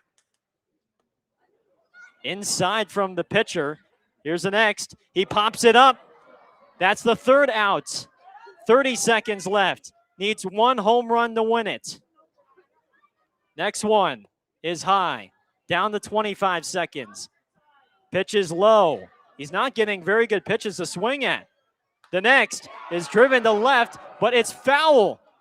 15 seconds to go. He needs 1 more home run to win. Here it is, and this one is crushed. Left field, and he has won it. Jake Millen has won it for Glacier in knockout round home run derby fashion. His 4th home run of the knockout round, and it completes a sweep of Oakland on this Thursday night. Swarmed by his teammates in between first and second, showered with water. And folks, this one is going to be a tough one to swallow. A 10-10 ball game that ends in a knockout round win for the Glacier Range Riders as Jake Millen hits 4 home runs to Tremaine Cobb's 3, and it is a 3-game sweep of the Ballers this week from Glacier Bank Park. We'll wrap things up. The Ballers postgame show is coming up right after this here on Ballers Radio.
And I have to ask, it's kind of a chilly night. How did that get? Welcome to the Ballers postgame show here from Kalispell. Final score, Range Riders 10, Ballers 10, and Glacier wins it in the knockout round home run derby. Jake Millen hits 4 home runs to Tremaine Cobb's 3, and it completes a 3-game sweep of the Ballers this week from Kalispell. My name's Gareth Kwok, and boy, just a crushing loss for the Ballers tonight in a game where you felt really good about heading into the final couple of innings. We'll break down the box score and recap this one as best as we can. Range Riders, for a 3rd straight game, struck early in the first with 3 runs against the starting left-hander C.J. Blowers, but the Ballers' offense would pick them up in the 4th and 5th with a run in the 4th on a ground out from Nick Leahy. The second, a sacrifice fly from Jake Allgaier to right, and then a game-tying single to left center from Jaden Kalora. And C.J. Blowers able to give some relief to this bullpen that's been depleted and used heavily throughout the first couple of games. Blowers pitching into the 6th before giving up 3 runs in the bottom of the 6th. Tommy Rover homered to give the Range Riders a 4-3 lead before a single and a hit by pitch knocked Blowers out of the game. His final line in a no decision, 5 in the 3rd innings, 6 runs, 8 hits, 3 walks, and 4 strikeouts. A 3-run 6th put the Range Riders in front 6-3 entering the 7th.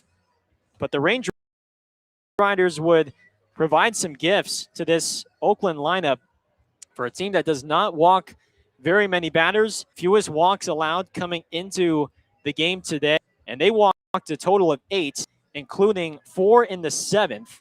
The left-hander, Jared Hasty, faced 6 batters, and 4 of them reached via 3 walks and a hit batter, which prompted a pitching change from Todd Pratt. He put in Davis Pratt, the right-hander, and he hit Davis Druick in the back to make it a 1-run game, a 6-5 game for Damian Stone. Singled home the tying run with a grounder to left, with a grounder to the shortstop. That tied it at 6, and the next batter was Tremaine Cobb. His 3-run bases clearing double put Oakland ahead for the first time tonight, 9-6. Ballers would go to their bullpen in the 7th and 8th. Valak Cisneros with 2 scoreless innings after Burkett got the first out, or after Burkett could not record an out in the 7th. Cisneros walked Ratfield to put Millen at second and Ratfield at first. We got an around the horn double play and a strikeout to keep it a 9-6 ball game. Oakland would tack on a run in the 8th inning on a RBI single from Noah Blythe. That made it 10-6, and at that point, you were feeling pretty good about the Ballers' chances of closing this thing out and grabbing the win in the series finale.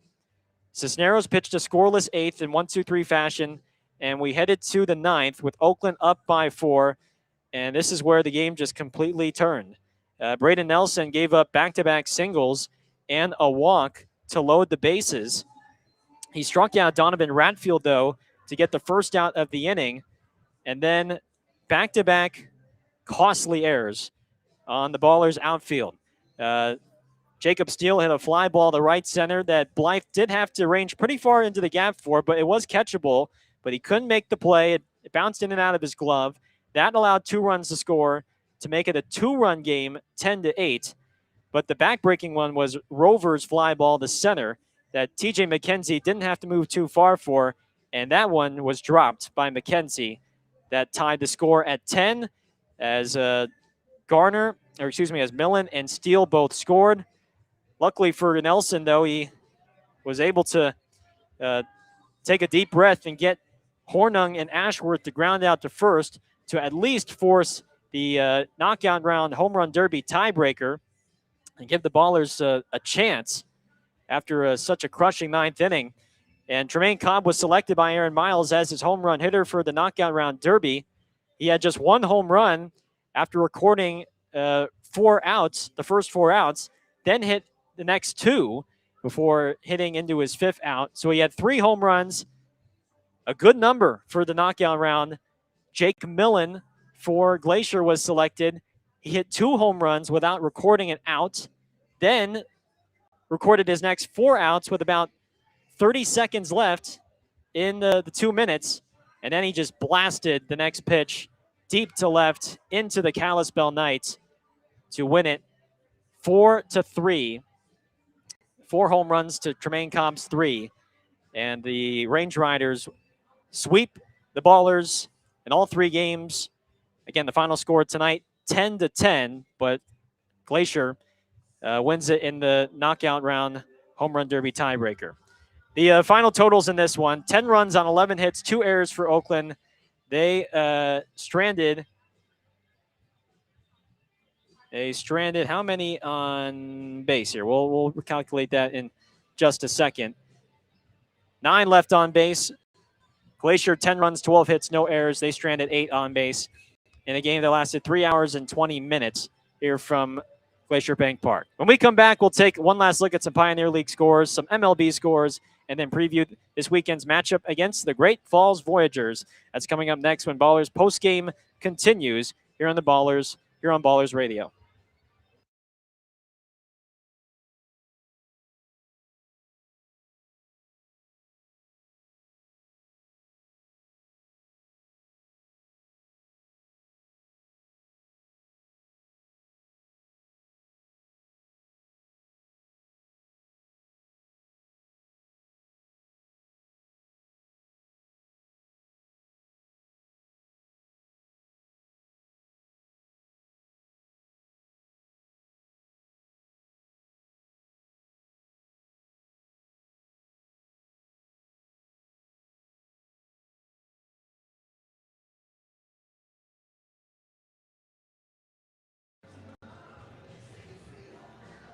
Back here on the Ballers post-game show, let's wrap things up with some Pioneer League and Major League scores.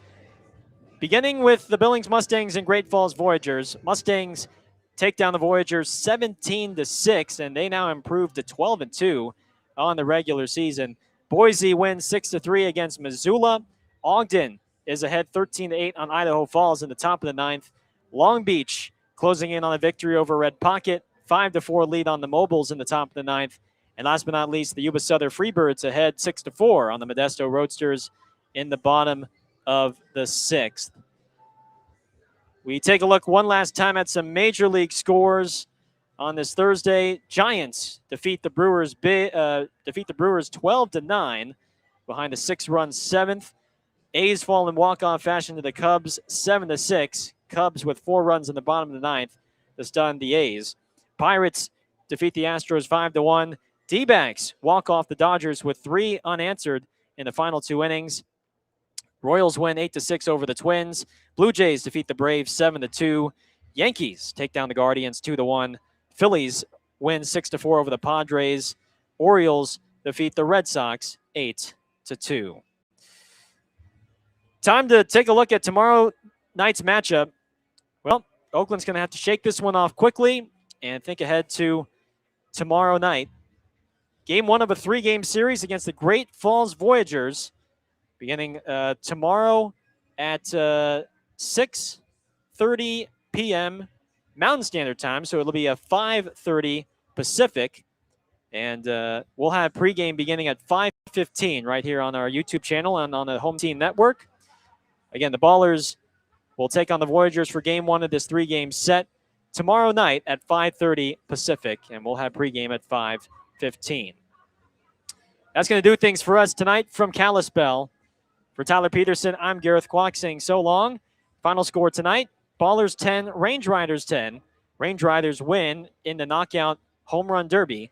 Jake Millen's 4 home runs is enough to take down Tremaine Cobb's 3. Enjoy the rest of your Thursday. Thanks so much for tuning in, and we will talk to you all tomorrow. So long, everybody.